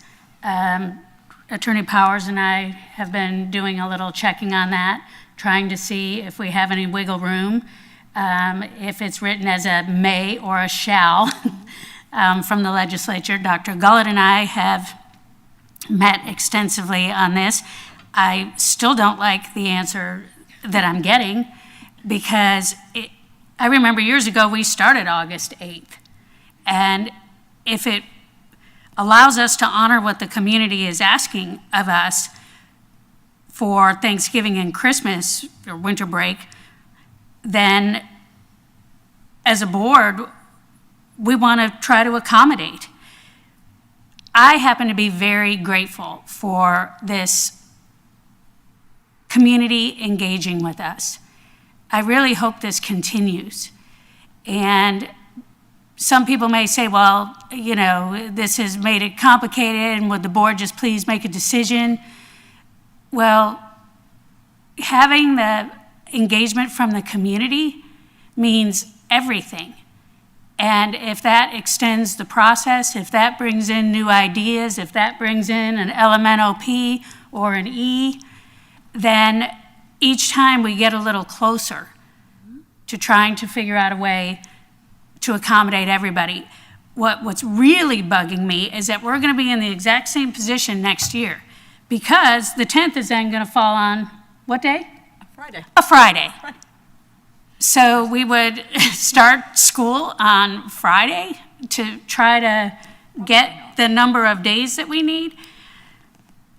To me, it's just arbitrary. And I think it's something, I know that districts that are rated A have more flexibility of when they can start school, but I would offer that when we're all burning our brains up trying to figure this out, that our needs need to be honored too, so that we can really hear and acknowledge our community, so that we can come up with a calendar that is the best fit for Marion County. While it's great to look at Lake and Manatee and all of the other ones on the list that are all doing it differently, I think that just speaks to each, hopefully, board of those counties trying to meet the needs of their communities. I hope that's the case. But it still doesn't change anything for this year and next year. And what I mean by that is the start date, as it was explained to me, doesn't impact these early release days. And Dr. Gullett, you explained it to me so clearly that while they're related, they don't impact. So I think what I'm hearing is that we either need to figure out a way to lengthen our school days that we do have, or we're not going to be in school for 180 days to actually be able to make a change. That's kind of what I've gathered, and maybe Mr. Ayers can give me a nod or... Yeah. Thank you for being in the audience, Mr. Ayers. Yes, we really appreciate it. Because we've been pretty committed as a district all these years to being in school at least 180 days. And to add more time to each day to accommodate. One bright spot that I've heard about the 1 hour early dismissal, there's been a lot of bright spots, and it's like almost everything these days. You have a camp of half that are like, no, and they have very valid reasons. And then you have another camp that's like, hey, that works for me, and I see the value of it. And for my individual kids, they would benefit, from that. Elementary school's needs are so different than secondary. I even in my brain thought about, well, are there any districts that have a calendar for secondary and then a separate calendar for elementary because the needs are so different? And according to my understanding, I think there are some states that do that. I don't even know if it's legal in Florida. So I think what I'm struggling with the most is working within a box that I guess we're legally required to have to stay in, that is not meeting the needs that we really want to accommodate for our teachers, for our families, and have everyone be mostly good with it. I realize that we're never going to get 100% approval on anything, no matter how hard we try, but the instructional calendar is so important that I don't mind taking the time, and we certainly have taken a ton of time, otherwise we wouldn't be on draft E. And I'm not sure about the rest of the board, but I feel pretty confident that you guys have been talking to your schools too. What are some of the things that you're hearing? Well, I'm hearing that this particular half day is not going to meet the needs of either the teachers or the students. I'm getting very little positive feedback about having an early release day every week. It doesn't give the administrators or the teachers enough time to have meaningful meetings. And I say that lightly because I also don't think that our administrators and our teachers want more district training. So when I say professional learning, I'm thinking about grade levels, working together and having time to plan and grade papers and work together on their curriculum, because that's what we need. And I'm passionate about that because, and we had a parent speak to this today, we have lost a lot of teachers and a lot of administrators. And so in supporting our student growth, we also have to support what our teachers need. And I don't think 1 hour a day is going to be beneficial for them at this point, and I think it's also going to be difficult for our families. So we're left making a change in hopes of making it better, but I'm having a hard time seeing that it is.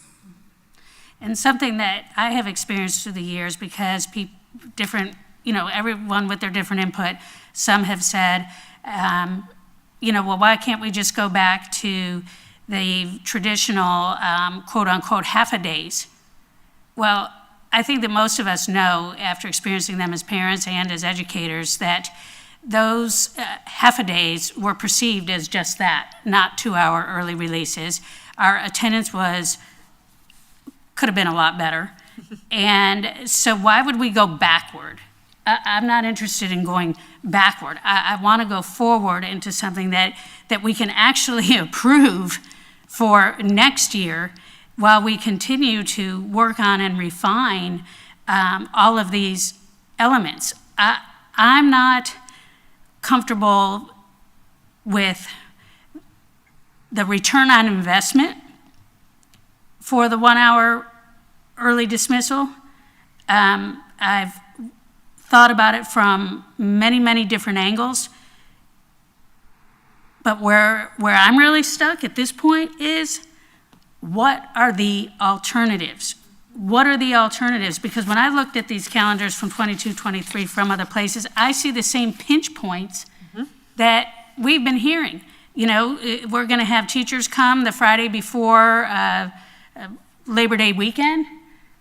What's that going to do with our attendance at the professional development?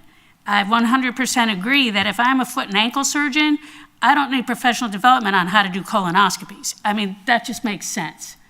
So that's an internal thing, and I believe that the district hears that loud and clear. You know, we have a whole spectrum of teachers. We have very seasoned ones. We have ones that are grading capstone essays, like 90 of them every, 3 weeks or something. Certainly they need a different type of time than someone that's walking in raw, never having taught before, into a self-contained ESE classroom. So I understand and totally support the need for differentiated and having it, what does the school need? What does the constellation of people at that school need? I think we're all in agreement on that. But it's the time. How do we make this work in the box that we're in and deliver what it's going to take to keep the teachers we have, encourage the new ones to come? We've raised pay big time. You know, people used to think I can just go over one county. Well, we've taken care of that. So we're making strides. I'm still encouraged, but this is frustrating. I do want to make one clarification about the old early release days. I do want to just remind everyone that was under different leadership. And so the way that the early release was managed, we are able to take a look at that. Our superintendent and her team are able to take a look at that. Coming from a teacher standpoint, that day was difficult, because what happened is in the morning, everything was stripped. It was go to your class, and you didn't have your specials, you were in isolation for half the day. Well, then by the time you got out, you were exhausted. It was hard to take PD. But that doesn't mean that we couldn't look at something where we would have a little bit of added time and have something valuable in its place, even though it's structured the same. So when we say early release, and I know everybody that's been a part of this district for a long time has that image, the same image that I have in their mind, that they didn't feel it was super productive. But that doesn't mean that we couldn't look at it that time the same, but with a different structure. As far as our PD or our planning or our professional learning could all look differently than it did at that time. We're making it more productive. What about attendance, though?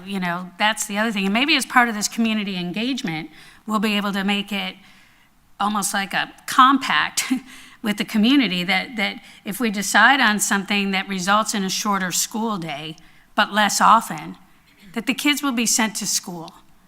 If we're sitting here talking about, well, we don't want to lose all this instructional time, and then we go back to something that is less often, but more time, then I'm going to be ticked if our attendance is low. Right, and that's something out of our control.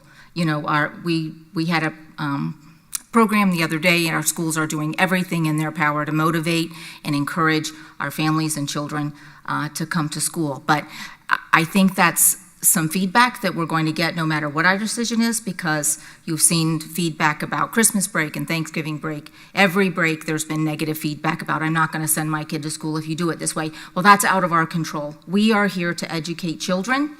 We will be there, and we hope that if we're there, their kids will be there.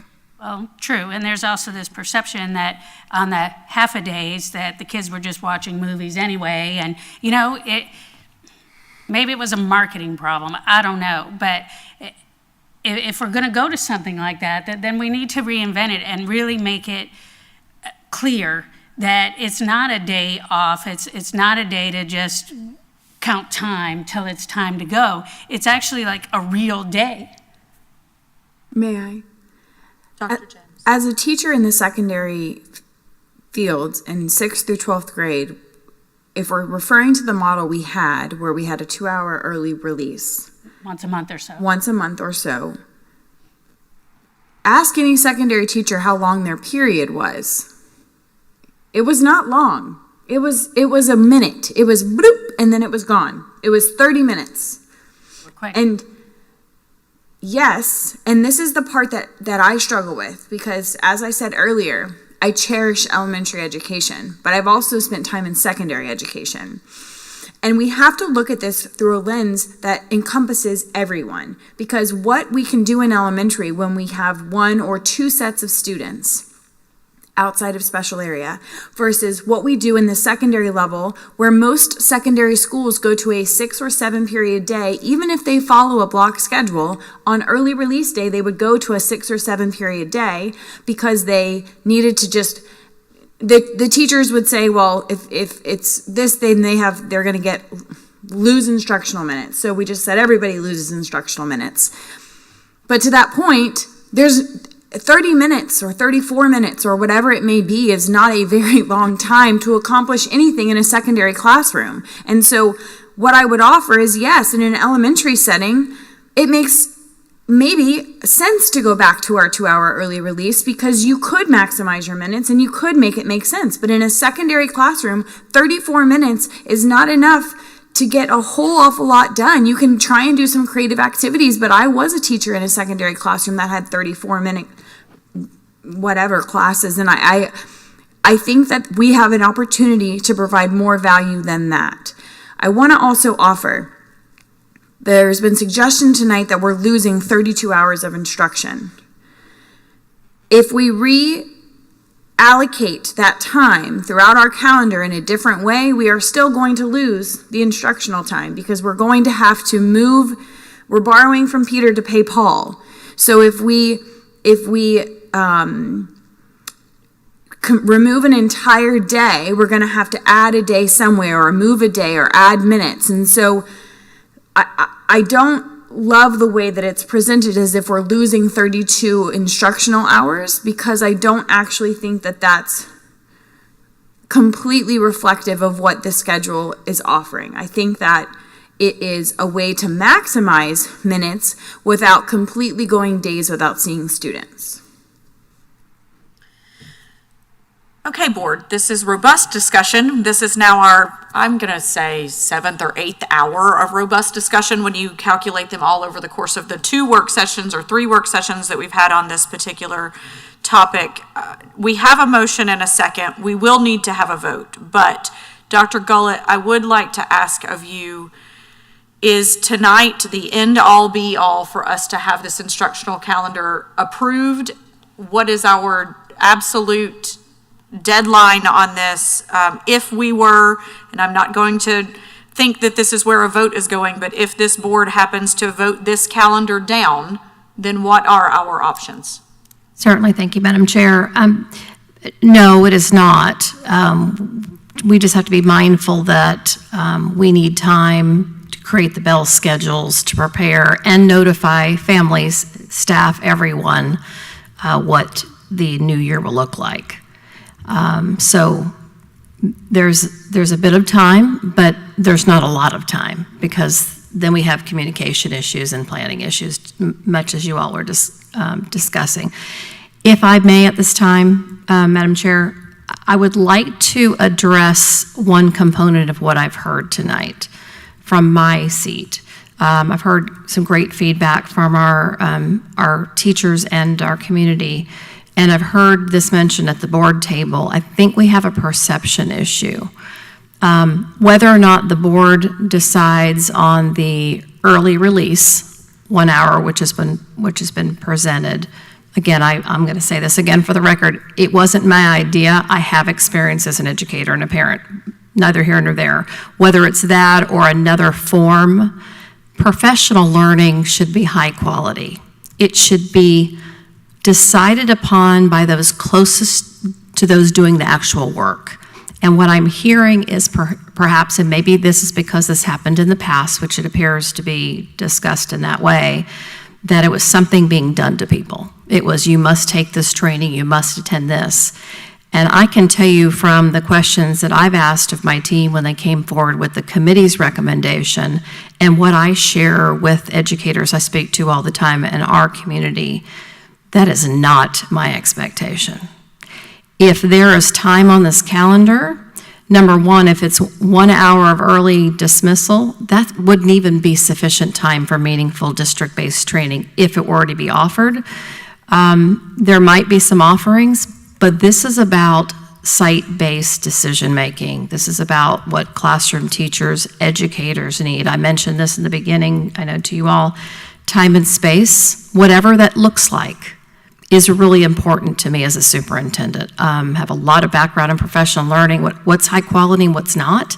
It needs to be genuine. It needs to be driven and decided upon by those in a collaborative effort that are doing the work every day. And to me, that is really about site-based decision-making. So I'm just wanted to share that with you as board members, that whatever this ends up looking like, I'm very committed to that, and that is my expectation, that those decisions are made for what we've talked about before, whether it's, and again, full day, half day, 1 hour. We need more time for our educators in collaboration and lesson planning and action planning and mentoring and coaching and all those things that our educators don't have enough time for our students. Thank you. Thank you, Dr. Gullett. Vice Chair, have at it. We've been having at it for a while, but you know, you keep at it until you get it as right as you can. So this is certainly discussion that just needs to happen. Thinking about, you know, I was a teacher in secondary too during those half-a-days, and how I handled it was knowing that there was only, you know, 30 minutes or whatever it was. My kids knew ahead of time, you know, it wasn't going to be 20% of their grade, but they were going to get a short quiz because you only had that much time. So it was something that we had been working on, and it's something that counted, you know, to encourage them to come to school. I worked with the kids that were already 4, 5, 6 grade levels behind, so they didn't need any more time off, and they certainly didn't need any free time while they were in school. That what they needed was robust instruction that was encouraging and that was going to get them where they needed to go. So that all can be, it's a perception issue, and it is perception from everywhere, I think, and including feedback on professional development. You know, I've seen this and I've experienced myself. You go through the professional development, you get the survey, you know, you just check either most very satisfied or satisfied. You know, there's people that really like it and they'll write some comments, but we have, no different than any other district practically across the whole United States. We have, I counted it before the meeting, 100, I think, close to 100 instructional openings. So anyone that is working for us and anyone that is thinking about coming to work for us, we can't continue and accelerate our trajectory to getting better until everybody is straightforward with the spirit of making things better, you know? If something worked well for you, say so. If something didn't work well for you, we need, not even us so much, sure, we need to know, but the superintendent needs to know. You know, she's the instructional leader and also in charge of the day-to-day operation of the school system. So if we truly want to improve, and everyone does, it's these raw kind of rumble conversations that are going to get us there. Attorney Powers, I have a question about this November 10th thing. Since we talked August 10th? yesterday, yes. August 10th, sorry, I've said November. August 10th. Is there anything else that you've been able to discover? No, I looked for guidance from the Florida Department of Education, and I was unable to find any. Statute indicates that it's 1001.42.4F, and it does say, it originally started saying that schools shall not start any more than 2 weeks prior to Labor Day. Now it specifically says August 10th as an actual date is the earliest date that it may start in statute. So as to that portion, if you think of it like a long line or continuum, we have the ability to increase hours, instructional hours, instructional minutes, or days, sort of up and down. The start date is a hard start date of August 10th or sometime thereafter if we could figure out sometime after August 10th. The thing that the state doesn't restrict is Christmas and vacation, Christmas break and Thanksgiving break, and those days, other than the actual legal holiday, are completely within our purview. So unfortunately, one of the issues that we ran into in researching this is also that, you know, an academically high-performing school district that has, is an A district, as long as they don't have any F schools. As a result of that designation, Florida Statute 1003.621 entitles them to exemptions for that August 10th start date so they can alter. There's also exemptions for DJJ facilities and things like that. Unfortunately, the ability to alter the calendar in a way that might work best for our particular district is only granted if that district is already proven to be successful at being an A district as graded by the state. So that does give us a hard and fast start date of August 10th that we can't push back unless we had additional guidance from the Florida Department of Education that indicated that we were permitted to, but even that guidance would be contrary to what's explicitly stated in statute. So this would be something that the legislature would have to weigh in on, or would have to have an exemption in another statute. I was unable to locate any. Thank you. And pushing forward doesn't help us, because then that just compresses first semester even more. Right. And all the 9 calendars I have pulled up on my computer all start on August 10th, just for information's sake. A couple of them are A districts consistently, and the others are B districts. So, what are they doing with Thanksgiving and Christmas? well, I can tell you each one.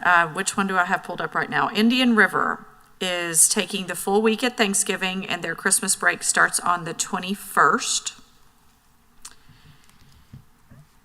Thanksgiving break for Sarasota County is also a full week, and their winter break begins on the 21st is the last day of school for students. 22nd is a professional development day for teachers. And they don't have the weekly 1 hour. Neither of them do, no. The only one of the ones I have pulled up, so this is just of the ones that is having a weekly 1 hour, is Brevard. Let's see, this one is Collier, and some of these are just proposed because they haven't actually approved them, but Collier has 3 days for Thanksgiving, and then they are doing the full winter break starting on the 15th as their last day, but they're only doing the 3 days over Thanksgiving. And I also have to stress, let me go back. The last day of school for Sarasota County is May 24th, so there's that. But a couple of these, I know their last day of school is actually Indian River, their last day of school is May 31st. So they're coming back basically the whole week after Memorial Day. Collier is proposing their last day to be May 31st as well. Actually, probably May 30th is the end of the quarter. May 31st is considering a teacher planning day. I can keep going. Lee County. I was going to just mention, when you're looking at it, one of the pain points that we discussed was the end of semester 1. Right. And so are they ending semester 1 before Christmas break or after Christmas break? They're ending semester 1 before Christmas break, but they're ending this. Here's another one, Lee County. They're ending semester 1 on December 22nd. So they're going even further. And one of our pain points was we had heard from those that have shared custody that want the time before actually December 25th and then the time after. And so that we've heard from so many people, and this is a puzzle that doesn't have the same shaped pieces. So we're trying to ensure that we are adjusting to as many possible scenarios. But again, of those that I've looked at here, none of them have the 1 hour early release other than Brevard, and several of them have worked in a professional day, a quarter, a full day professional day, or a few early releases along the way on testing days and things like that. But again, if they're doing that, then they're ending after Memorial Day. And so it's a catch-22, right? We're having to, pay Peter or take from Peter to pay Paul. So I know that we used that. Board, I don't know where we go from here.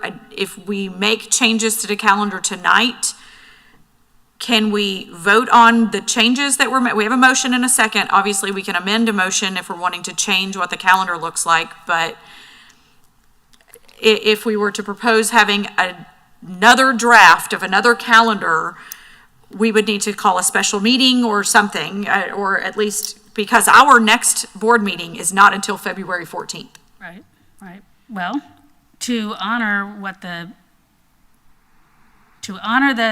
providing the professional development, which are full days on some of these calendars, to honor having the full winter break and the full Thanksgiving, what I have seen in my research means then we are in school after Memorial Day. And semester 1 ends after Christmas.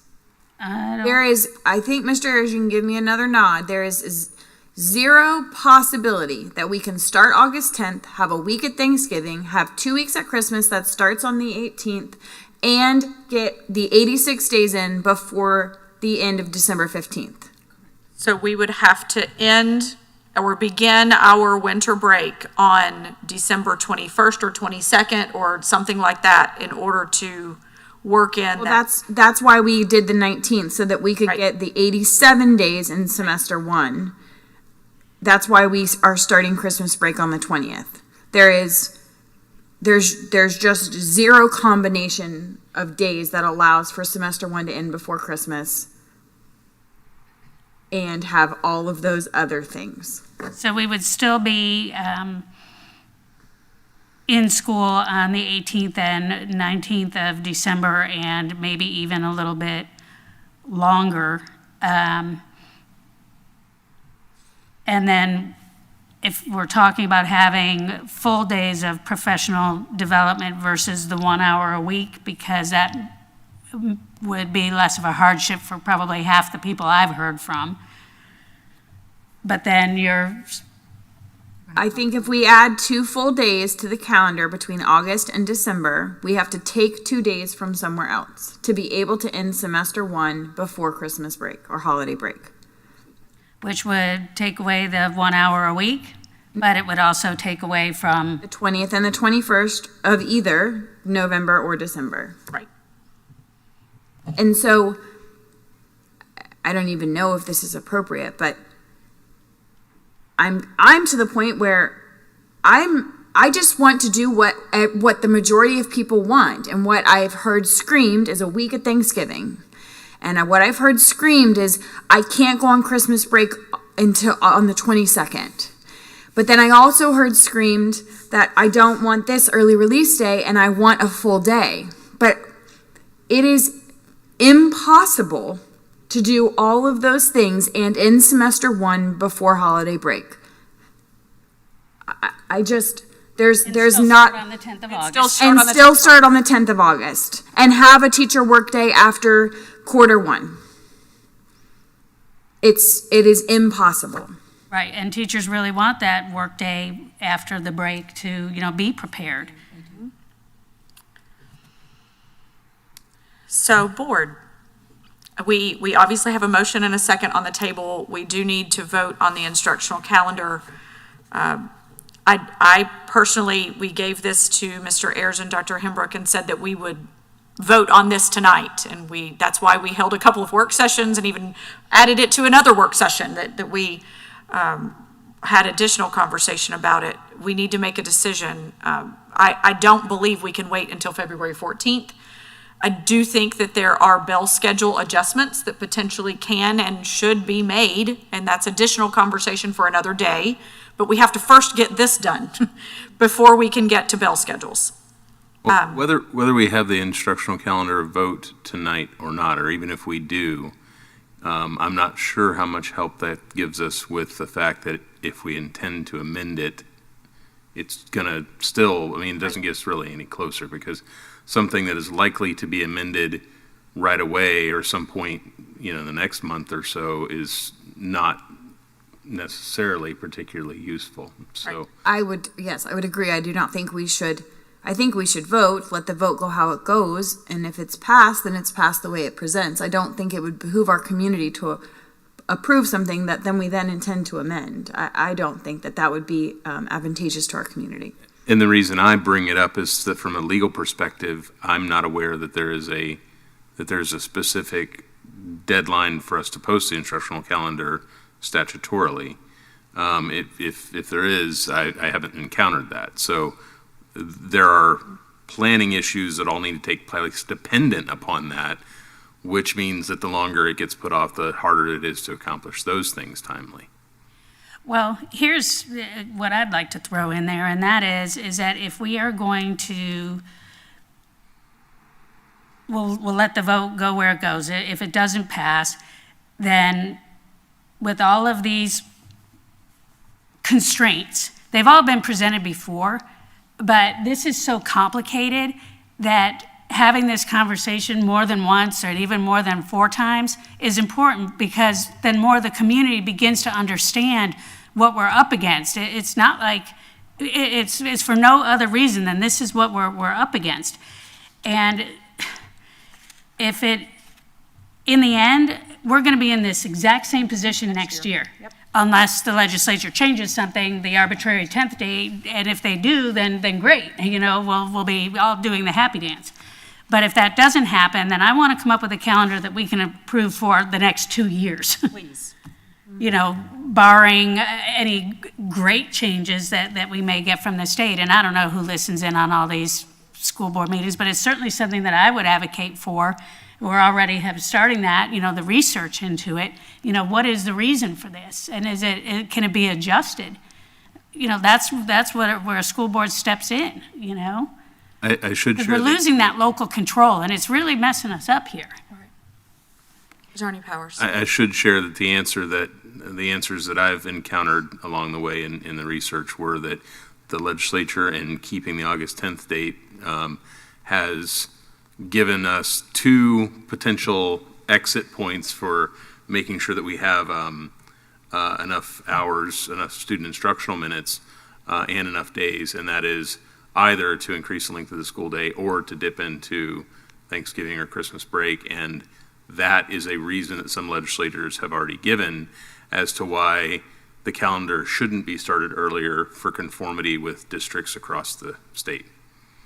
So I don't know how successful that's going to be long-term. In other words, in order to fill those spots, we can have the ability to move into increasing our instructional day length or cut into those break times. But so far, though many districts have discussed the difficulties with an August 10th start date, it hasn't been apparent yet that the legislature is making any kind of attempt to shift so far. So that would be something that we do to try to get August 10th back in the And that would be something that the community could help us with. Yes.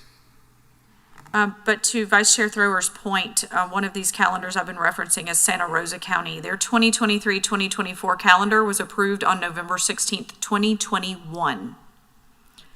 So to that point, I certainly don't want to put the team on charge to say, when you bring us another calendar, make sure we get 3 at a time. But it would actually eliminate some of this. I don't know when this is coming, and I planned this, and I made a deposit on that, and we've heard all of it. Trust me. We've heard it all. We all know. Teachers, parents, everybody, you made a deposit on something a year ago, and that's going to impact your break that we thought we had not yet approved yet. So anyway, Dr. Gullett, do you have additional information? I do on that. Thank you, Madam Chair. Members of the board, I had already asked the team to bring forward multiple years. I know this year was a particular challenge, and then looking at our new assessment calendar from the state, but that is the intention, and that is something that I have requested. I think it will be helpful for our team of educators and everyone, all of our employees, but also for the community and for families for planning.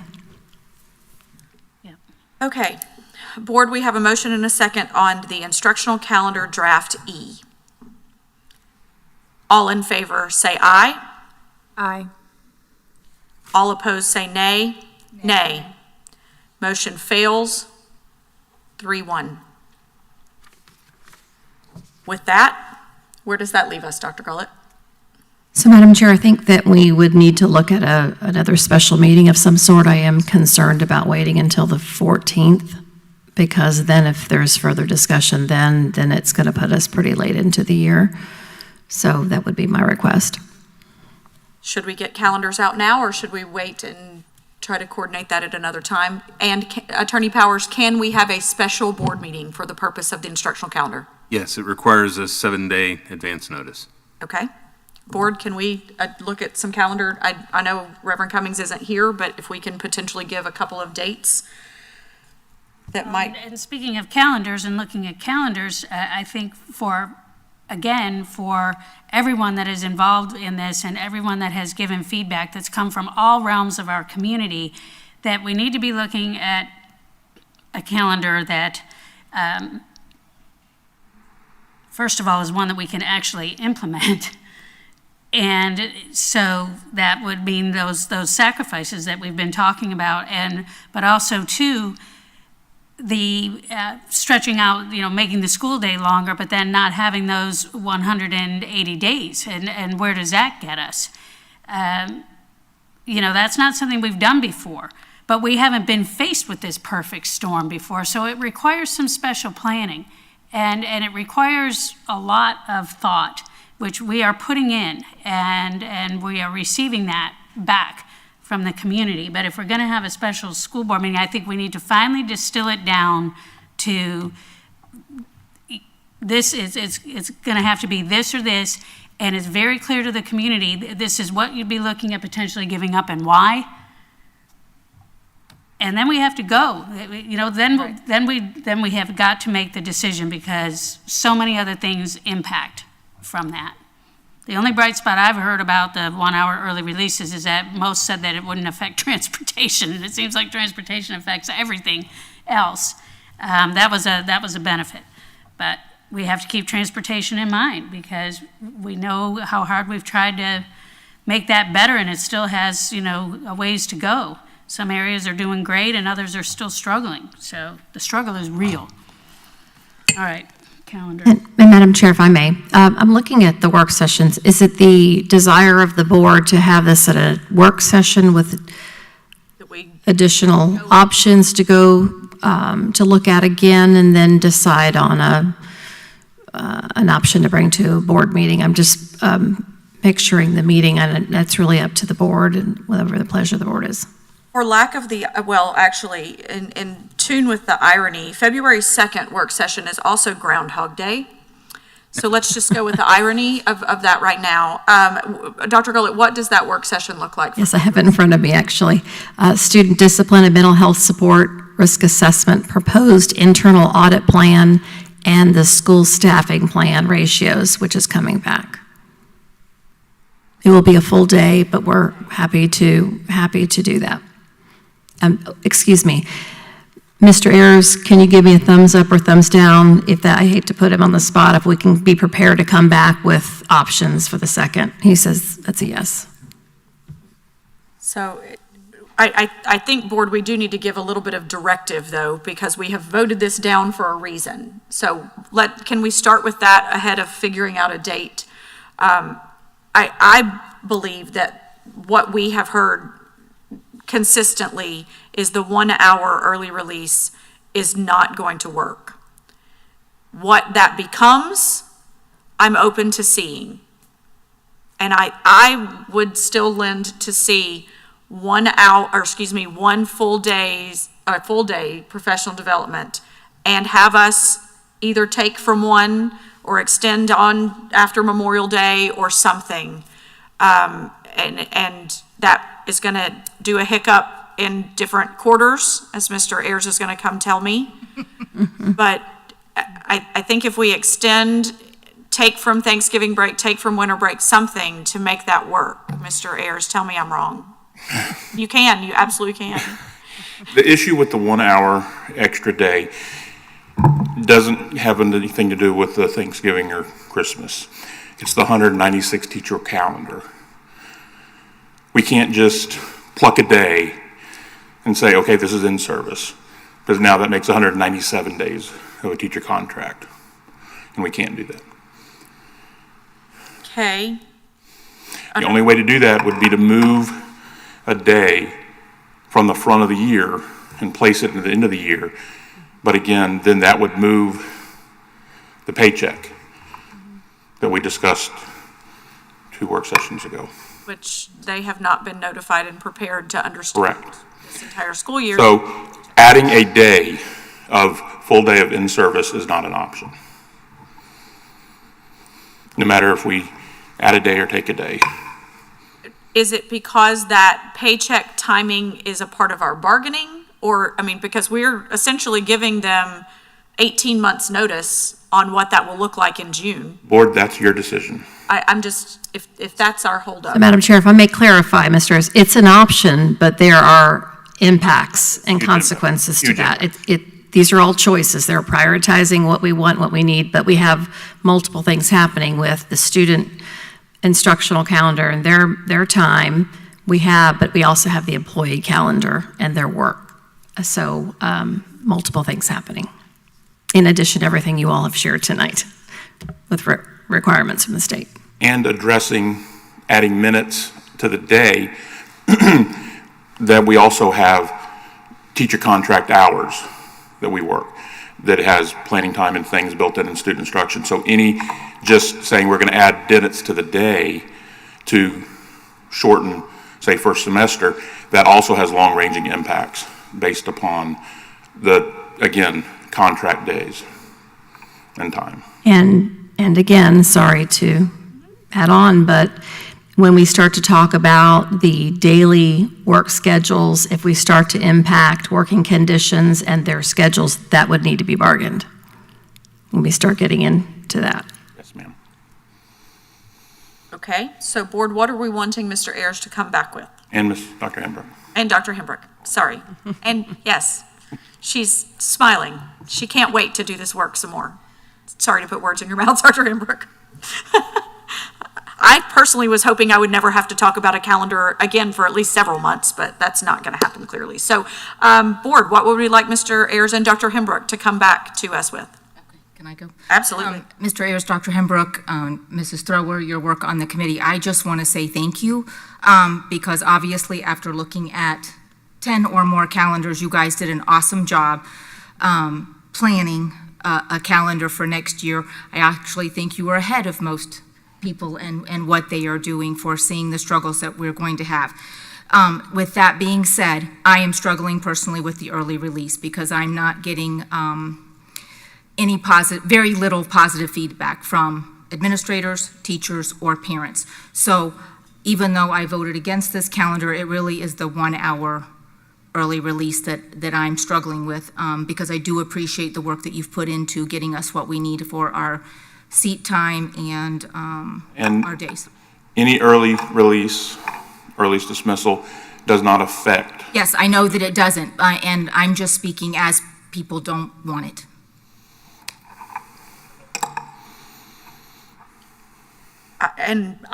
Since I don't hear anybody else speaking up, I would concur with that. The 1 hour early release, it just doesn't seem as if, in even speaking to Dr. Gullett's point, that even district professional development is not going to be adequate or capable in that. I'm not putting words in your mouth. It's not going to work well in that 1 hour if we even needed to do that. Perhaps we go to one a month with the early dismissal concept back to at least 2 hours. It's not ideal. We know the student day is disrupted. We understand that students have to start lunches at 9 o'clock in the morning in order for us to, we know that. It's not a pretty picture whenever you start your day at 7 something and you're ending at 1 or ending at 12. How are you getting all your students fed? Can I make a suggestion? Please. Yes, please. We are open, Mr. Ayers. On the 14th, to bring back a proposal of drafts. We can leave the dates of the calendar the same, but bring you, I don't want to give a number, options for planning consisting of none to possibly 2 different options of what we have. So that would leave the days the same, but then just bring you options for the professional development. And that would be on February 2nd. During that work session, we would get those options. Board would have to be very tight on our conversation, but if we had them on February 2nd, then we could conceivably have a special board meeting. When is the publication required for that, Ms. Martinez-Lopez? That would be a 7-day requirement. Are you talking about? For the second work session, so that we could get that published. To add it to the February 2nd work session? Or the February 2nd, to hold the special meeting to be able to vote on it on the 2nd. The second is currently set as a work session. Right, but I think we were talking about adding a special meeting. If we're going to add a special meeting, we would need 7 days of advertising notice, which typically, I believe, gives it, need about an extra day or day and a half to get it for their publication. That is correct. 8.5 to 9 days. Okay. Depends on what day we choose to have a special board meeting. So, Madam Chair, if I may clarify, so Mr. was talking about the February 2nd being the work session with which we would have some options available for board discussion, and then hopefully have some recommendation for a vote after that, whether it be through the 14th or a special meeting, but it would follow the second work session, as we've done in the past with work sessions and topics. My ask is whether or not the team could put together And we could. some options. I know it at this point, it seems like there's a few options, but limited if start date starts the same. The actual attendance days are going to remain the same. We're just going to bring back options for the professional development time. Right. And I'm comfortable with that. I know that there are questions or people don't like the 18th and 19th of December. You know what? I think we've explained it enough. You either take from Thanksgiving break or you're taking from winter break. And so it is what it is. It's a perfect storm. So I am comfortable, board, with the actual calendar days on the days they are. Yes. And we have consensus, I think, or Dr. James? With the calendar. I mean, I voted to approve the one we got, so. Okay, so we have. We're fine with the dates. Yes, so we have consensus on the dates, yes. So the dates are going to be the dates. Now we're going to have additional dialogue about the professional development, and that will happen on February 2nd. Okay. Should we schedule a special board meeting for maybe like February 6th or something like that? So we go ahead and have it scheduled, and we know that we're going to be approved ahead of February 14th, because I know how important this is to get moving on it. Sure is. Just to remind, there's no statutory requirement to get this done, but everything for the district for next year is hinging on an approved academic calendar. Right. And I will indicate that if we're going to be discussing the work session on the 2nd, and it does sound like the work session is relatively full, I would just encourage and remind the board that we'll need to plan for the fact that that will be likely a longer work session. So we may want to actually schedule in a brief break or on the lunch break or something for you, but that will be one in which we won't really be able to accomplish what we need if we have any hard stops. Right. Okay. So I will make adjustments. So the work session is on the February 2nd, and then looking at maybe having our special board meeting on the 6th, Possibly. Monday the 6th? Would that work for you all? No? I don't have time for publication. It is time for publication if we schedule it right now. Because it'll be a special board meeting, and we have 7 days. So we're scheduling it right now for February 6th at 9 a.m. 9 a.m.? And I know we have another meeting scheduled, but we'll adjust accordingly. And I don't want to speak for Dr. Hembrook, but I think we could have those calendars by tomorrow morning. I'm sorry? We could have those calendars ready by tomorrow morning Okay, for publication whenever they need to be published for the work session or anything. okay. You guys rock. Thank you so much. In the end, this is all going to be worth it. Yes, ma'am. It is. Yes, ma'am. And we can hopefully then approve the calendar for the next 2 years, like we've been talking about, and Please bring them to us as soon as you possibly can. Okay, so February 2nd, we will add this to the work session agenda. And with the new drafts, I'm not even going to put letters on them that you're going to give us. And we will have a special board meeting on February 6th at 9 a.m. Go ahead and schedule that. Make the public know. We will vote and have a final calendar on February 6th. Thank you. Thank you. Mr. Ayers. and just as a reminder, we're on letter E. Wow. We're almost to LMNOP at this point. Okay. Thank you, Mr. Ayers. Thank you. Thank you. Dr. Gullett. Yeah, just one other item. related to this, thank you, Madam Chair. For clarification on the second, do we have an end time? I know Attorney Powers already referenced the break, but the reason I'm asking is I want to be sure because of the other topics, if we needed to move something, there's no end time for the board, correct?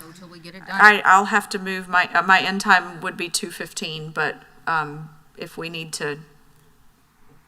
to adjust that with I don't think we should add it if we're going to have an end time, unless we're I'll adjust it. to move forward as a board. That's fine. My students will get something online that day. That's fine.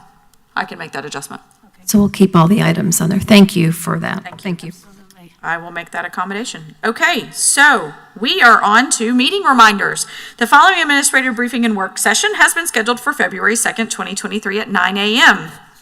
The purpose of this work session is to discuss student discipline and mental health, risk assessment, proposed internal audit plan, and school staffing plan ratios for 2023-2024 school year, as well as the instructional calendar for 2023-2024 that was just added.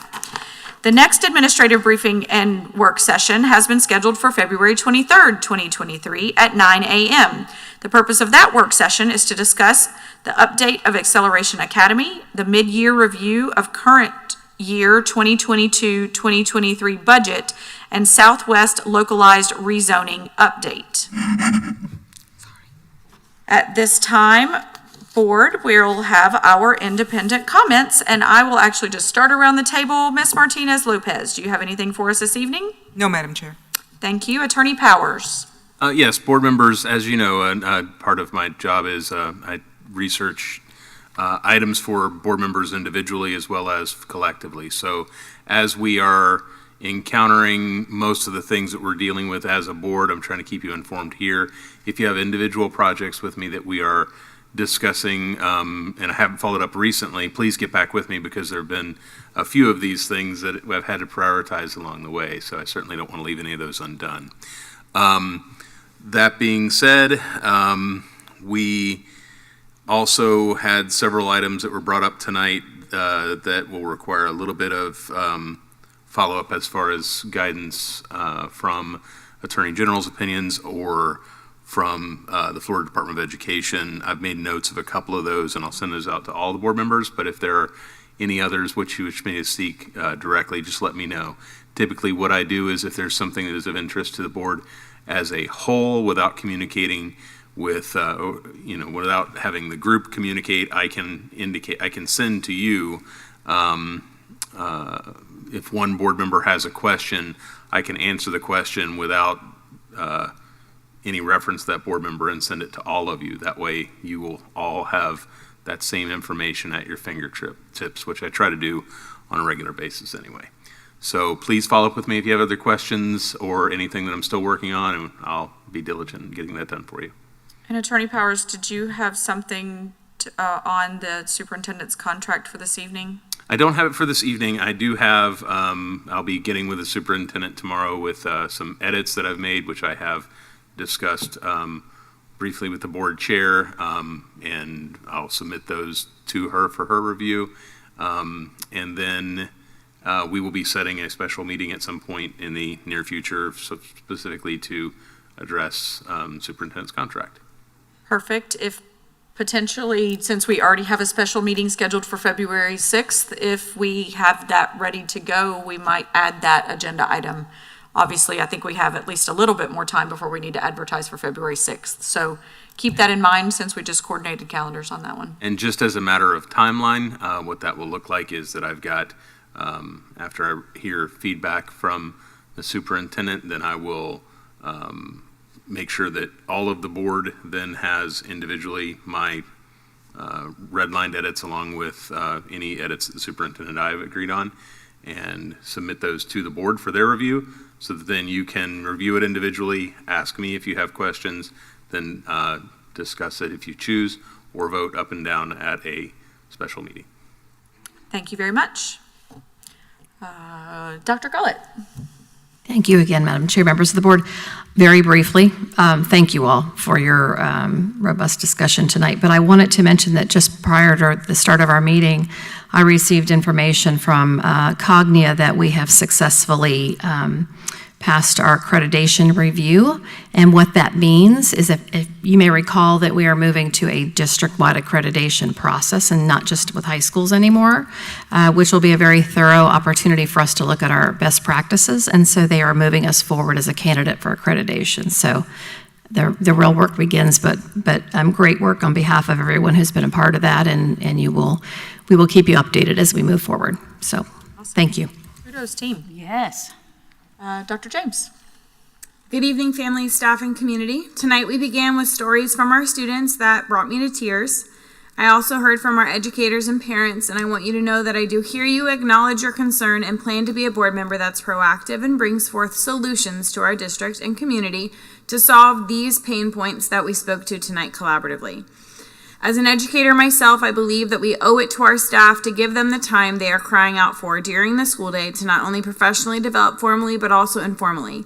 They need time to work collaboratively with their peers, time to work independently to plan, and time to just breathe. I believe that early dismissal days will provide this for our teachers and staff members. I will be a board member that's a solution-oriented and will seek feedback from successful districts to emulate their proactive approach within their schools to maximize instructional minutes, supervise children during potential early release days, and professionally develop their staff. I've already reached out to principals at high schools with larger populations, similar to some of ours, and will continue to do these reach outs to ensure we are best prepared for any potential early dismissal schedule in Marion County going forward. I want to take time tonight to bring light to the great things happening in District 5, specifically at North Marion High School. Last week I had the opportunity to visit their magnet preview night and just have to say their biotech lab is so cool. I was so impressed at what that program has to offer our students. We are truly teaching our community's next leaders right here in MCPS, and I think that is so amazing. Then, just this morning, I sat in fellowship with many of our community members at the FCA breakfast at Church of the Springs. I was in awe at the inspiration that our students offered to the audience. Shay Lopez, a student at North Marion High School, brought tears to my eyes. She was the first one to bring tears to my eyes today, as she shared her message of how God has worked in her life and the impact He has had on her and her fellow students at North Marion High. I want to acknowledge the Marion County Sheriff's request to use the canine officers that he has trained for detection of guns and narcotics in our schools. I spoke with both Mr. Vianello, our Chief Operations Officer, and our Sheriff, Billy Woods, just today to seek clarification for where we are on this matter. I want to assure our community that we are in the final steps of developing procedures for this policy, and in the meantime, our staff is reviewing how we can begin using the canines on our campuses in other ways in the very immediate future. Ensuring our students' safety is one of the top priorities for me as a board member. Finally, I want to give a committee update. I joined the Fort King Heritage meeting and was able to share ideas about how MCPS could work with the organization to plan collaboratively county-wide grade level specific field trips that are educational and engaging. I look forward to building this relationship and coming up with some engaging ways our students can learn outside of the classroom. Thank you to our community and staff for continuing to be involved in the decision-making process, and I do appreciate your feedback. Thank you. Thank you, Dr. James. I'll actually go to Ms. Conrad next. Okay, and my comments are brief because we've had a lot of discussion tonight. So I just want to start out by sharing how happy I was that Ms. Riedel brought students in, because even with all of the tough discussion that we've had over the last couple of meetings and work session, it is why we are all here. Watching students succeed, seeing them overcome struggles is just amazing, and it fills my heart with much joy. I also want to kind of piggyback Dr. James. There's been a lot of activities, positive activities going on, and she named a few of them, but I want to acknowledge our district staff that's here every meeting. You can't see them, they're in the audience, but they are here for our meetings to help provide information for us, but they're also at these other district events that are happening throughout our community and representing us well. So thank you all for the work that you're doing at school and outside of school in our community. I know that everyone is passionate about this calendar. I'm thankful for the work that our teams are doing. And I'm sorry that it's been such a struggle. I hate that we're having to come back to the table again. I saw some people shaking their heads, and I I feel so sincere when I say I feel like every member of this board, even the board member that's not here, we really just want to get the best possible calendar that we can to meet the needs of most of our community. And so thank you for your timeless energy that's gone into preparing this for us. I also wanted to add with the whole calendar topic and the early release discussion that many years ago, right here in this building, I attended Forest High School, and our bell schedule was 50 minutes. And so as we look at, I had 50 minutes for each period in my day when I went to high school, and I turned out okay. So, and that was every day, all day long. And so when we look at this early release schedule and we talk about maximizing our time, we can do beneficial things with every minute that we are given with our students. And on the elementary level, we took an approach to do STEAM activities. Even though we didn't have as much time with our students that day, we incorporated many of our different subjects, you know, in projects that were based that day. And so, again, I just want to reiterate that even though it's an old idea that didn't feel successful at the time, there could be a new way to look at it where we could accommodate some professional development and also make it easier on our families. I had the pleasure of meeting with the Friends of Marion Veterans the other day, and I have a tour scheduled for tomorrow. They are excited to add some educational items to the Veterans Park, and so I'll be excited to share with you what that looks like the next time we meet. And I think that wraps it up for me. Thank you, Board. Thank you, Ms. Conrad. Vice Chair Thrower. Thank you, and yes, thank you to everyone. We're all passionate for kids. We're not satisfied with the status quo. We're not afraid to acknowledge the difficulties that we are enduring and working through, and also celebrating every single cool success that is happening. And this week has just been such an example of that, with taking the deep dive into literacy and the schools that we visited and had a chance to read with kids, sweet kids, you know, older, younger, going out to North Marion, you know, it's always good to go home. The kids are amazing, you know, they're just amazing. And so that's why we're willing to have these long nights and long days. And those of you sitting out in the audience, our staff, very long days, very long nights. And we wouldn't be doing it if we weren't so committed to kids.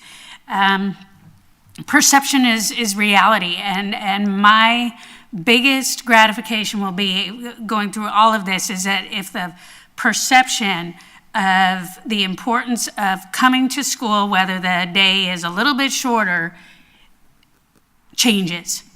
And for everyone, you know, the value, you can get so much value out of 5 minutes of instruction can change a kid's life. So I agree with you 100%, Ms. Conrad. You know, I worked those schedules. I went to school at those schedules. So it is about the quality.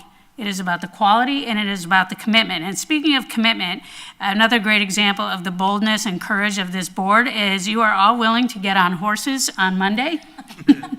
Monday night at 6:30 p.m. at WEC Arena 1. It's free, and it's probably going to be free, really good entertainment. A circus. And everyone has been busy preparing, and that's just going to be such a fun lift. So looking forward to seeing y'all out there, and let's have a good time, and that's all I have. Thank you. What a way to end your comments, Vice Chair Thrower. It's going to be such a lift for you, and then the rest of us... Lifted onto the horse. Yeah, or lifted off the horse whenever hopefully he doesn't get spooked like he did in my training. Okay, so moving on. I appreciate Dr. James for bringing up the FCA breakfast, because I did want to say a thank you to all of you for being there, and Dr. Gullett as well. It was the first time that I've had the opportunity to present in front of that group. And so similarly to way Reverend Cummings mentioned, looking out and seeing all of us when he was sharing not long ago, it felt very reassuring to have my colleagues there. And so thank you. It wasn't all about me, certainly, but I'm just saying it was very reassuring to see friendly faces out there. I want to say kudos to Emerald Shores Elementary for a perfect audit that we approved this evening. I've made a pretty special point to ensure when we have perfect audits, we're going to we're going to shout them out. So kudos to Emerald Shores. I also attended the parent partnership event this past Saturday at Bellevue High School. That was just a really well done event, and I think the team is creating I don't want to say it's problem solving because we don't necessarily have problems. It's just additional creative thinking on how to continually improve and make those even better. But thank you to the team for all the hard work, because there were lots of staff members who were participating in that. And I didn't even go in the sessions. I was just in the room with all the vendor tables. The school choice window closes. Shout out Mr. Ayers. School choice window closes January 31st, the same day we're getting on a horse. So January 31st, if anyone still has not applied for the magnet or choice programs, they need to take advantage of this next week and ensure that they're learning as much as they can about the options available for their students. I am looking forward to being in schools this week, reading to students for Literacy Week, as well as I'm actually scheduled to teach Youth Philanthropy in Action in 3 middle schools. I don't know how that happened, but it kind of did this week. So, Board, I also know that we need to select dates for our visit to Tallahassee. I don't know that I think we're going to need to plan ahead for that, but I would like to make a recommendation and see what your thoughts are, and certainly we need to consult with Reverend Cummings. As you are aware, the district team and the operations staff is putting forth an appropriation request that we are going to put before the legislature this year. That request is due to be finalized and sent in by February 13th. So I don't know your feelings on us actually being in Tallahassee immediately after that goes in. My vision of us visiting Tallahassee potentially would be that we would get up at 5 o'clock in the morning and get up there and have meetings starting at 9:30 or 10 or whatever it looks like, and just make a full day of it. And certainly if you wanted to spend the night that night, then that would be on you. But February 15th was a day that I was looking at, but I don't know how that works with you all. I know February 14th is this board meeting that we've just talked about. That's just a recommendation, but I don't know what you guys think on that, or if you think we need to go up the night before and then have early morning meetings. I did get information from Dr. Danielle Thomas from Florida School Board Association asking the question that we wanted to ask, which would it be better for us to go up actually during session or during committee weeks? And she recommended committee weeks for sure. And when I talked to Representative McLean today, I alluded to that we're planning to come up sometime in February. Understanding, he also recommended that we come up for Marion County Day, which we have that on the calendar, and I know Ms. Debick is working on additional information about that for us. That'll be the end of March, so that will actually be in session. But for this particular request, specifically for what we're going to be asking for, I think it would benefit us strongly to go up during committee week. So, with that, board, calendars. What date range are we looking at? So the 13th is whenever we're going to have our request in. So we could go the 13th. I cannot go the 13th. Okay. The 14th is our board meeting day, so we can't go that day. February 15th would be an option. I am out of town that week. Okay, that whole week. Okay. So we can push off to the following week. And we're going to start getting in struggling calendars. I'm not certain how the legislature looks at President's Day. I'm not sure if they probably closed that day, I would assume.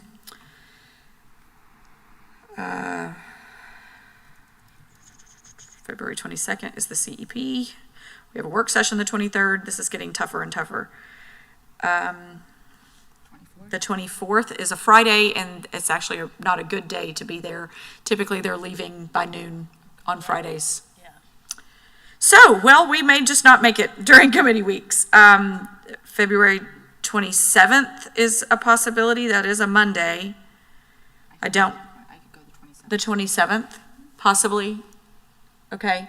Let's consider February 27th. Let's look what Reverend Cummings' calendar is going to look like, and let me look ahead also to see what committees are happening that week and see what Jessica Janasiewicz, our lobbyist, recommends for us. But if we could say February 27th and hold that date, and we'll get a little bit more information by our next work session, if that works for you all. Okay. So we need, if the team can check with Reverend Cummings on that, so we can kind of find out if that would work on his calendar. I know Dr. Gullett will be out of town that day, but the board can go and advocate on behalf of the board or the district's requests. So. Madam Chair, if it's helpful to know as well, I've asked Mr. Smallridge if he would like to go up there, so he would, and so he is planning to go, I'm not sure which day, but to speak specifically on the vision and the plans and what we're trying to do with our expanded programs. Perfect, wonderful. So with that, though, I do think we need to hold it just so we can, because we know that the week that FSBA will be there is spring break week, and we may or may not be able to go up. Some of us may, some of us not, and so I haven't scheduled that even yet. So let's go ahead and plan on taking our own day, and right now we'll say February 27th, barring if Reverend Cummings is able to attend, and we'll work out the details on if we go up early or spend the night before or what. We'll work on that. Does that sound good? It does sound good. I guess I'm thinking about getting the most out of the opportunity, and to be able to join or have Dr. Gullett and Mr. Smallridge join us, to me would be a very uniting presentation. And I'm certain that Mr. Smallridge, part of him going is going to be dependent on when it actually lands in committee, potentially. So we won't know that until the request is put in, I guess.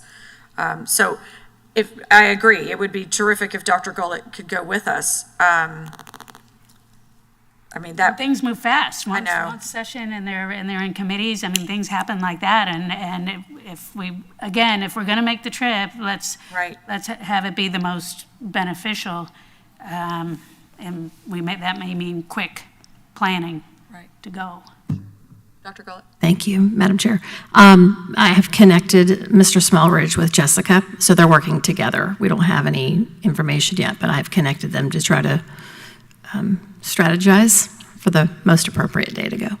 Hold the 27th for now. And yeah, let's hold the 27th for now, and then know that that date could be contingent on additional changes that might happen. Okay, thank you, board. And my last comment is actually leading into the close of what we have here, and just for the public to know again that we have a public-facing document. It's now listed at item number 23 and 24 that explains the breakdown of the incidents that students have experienced that have resulted in their alternative placement or expulsion. And with that, before addressing expulsion matters, I wish to acknowledge that board members have received the alternative placement lists for students through December 16th, 2022. Ms. Martinez-Lopez, are there any parents who've submitted a timely request to speak on their child's disciplinary matter? No, Madam Chair. Thank you. May I have a motion to approve the expulsion of student JD 23-0093, JD 23-0100, JD 23-103, and JD 23-104E with educational services through the remainder of the 2022-2023 school year and the first semester of the 2023-2024 school year. May I have a motion? Motion to approve. Motion by Ms. Conrad. Second. Second by Dr. James. Is there any discussion? All in favor say aye. Aye. Any opposed, nay. Motion passes 4-0. There being no further business, may I have a motion to adjourn? Motion to adjourn. Motion by Vice Chair. Second by Ms. Conrad. All in favor? Aye. Any opposed? Meeting is adjourned at 8:13 p.m. Thank you.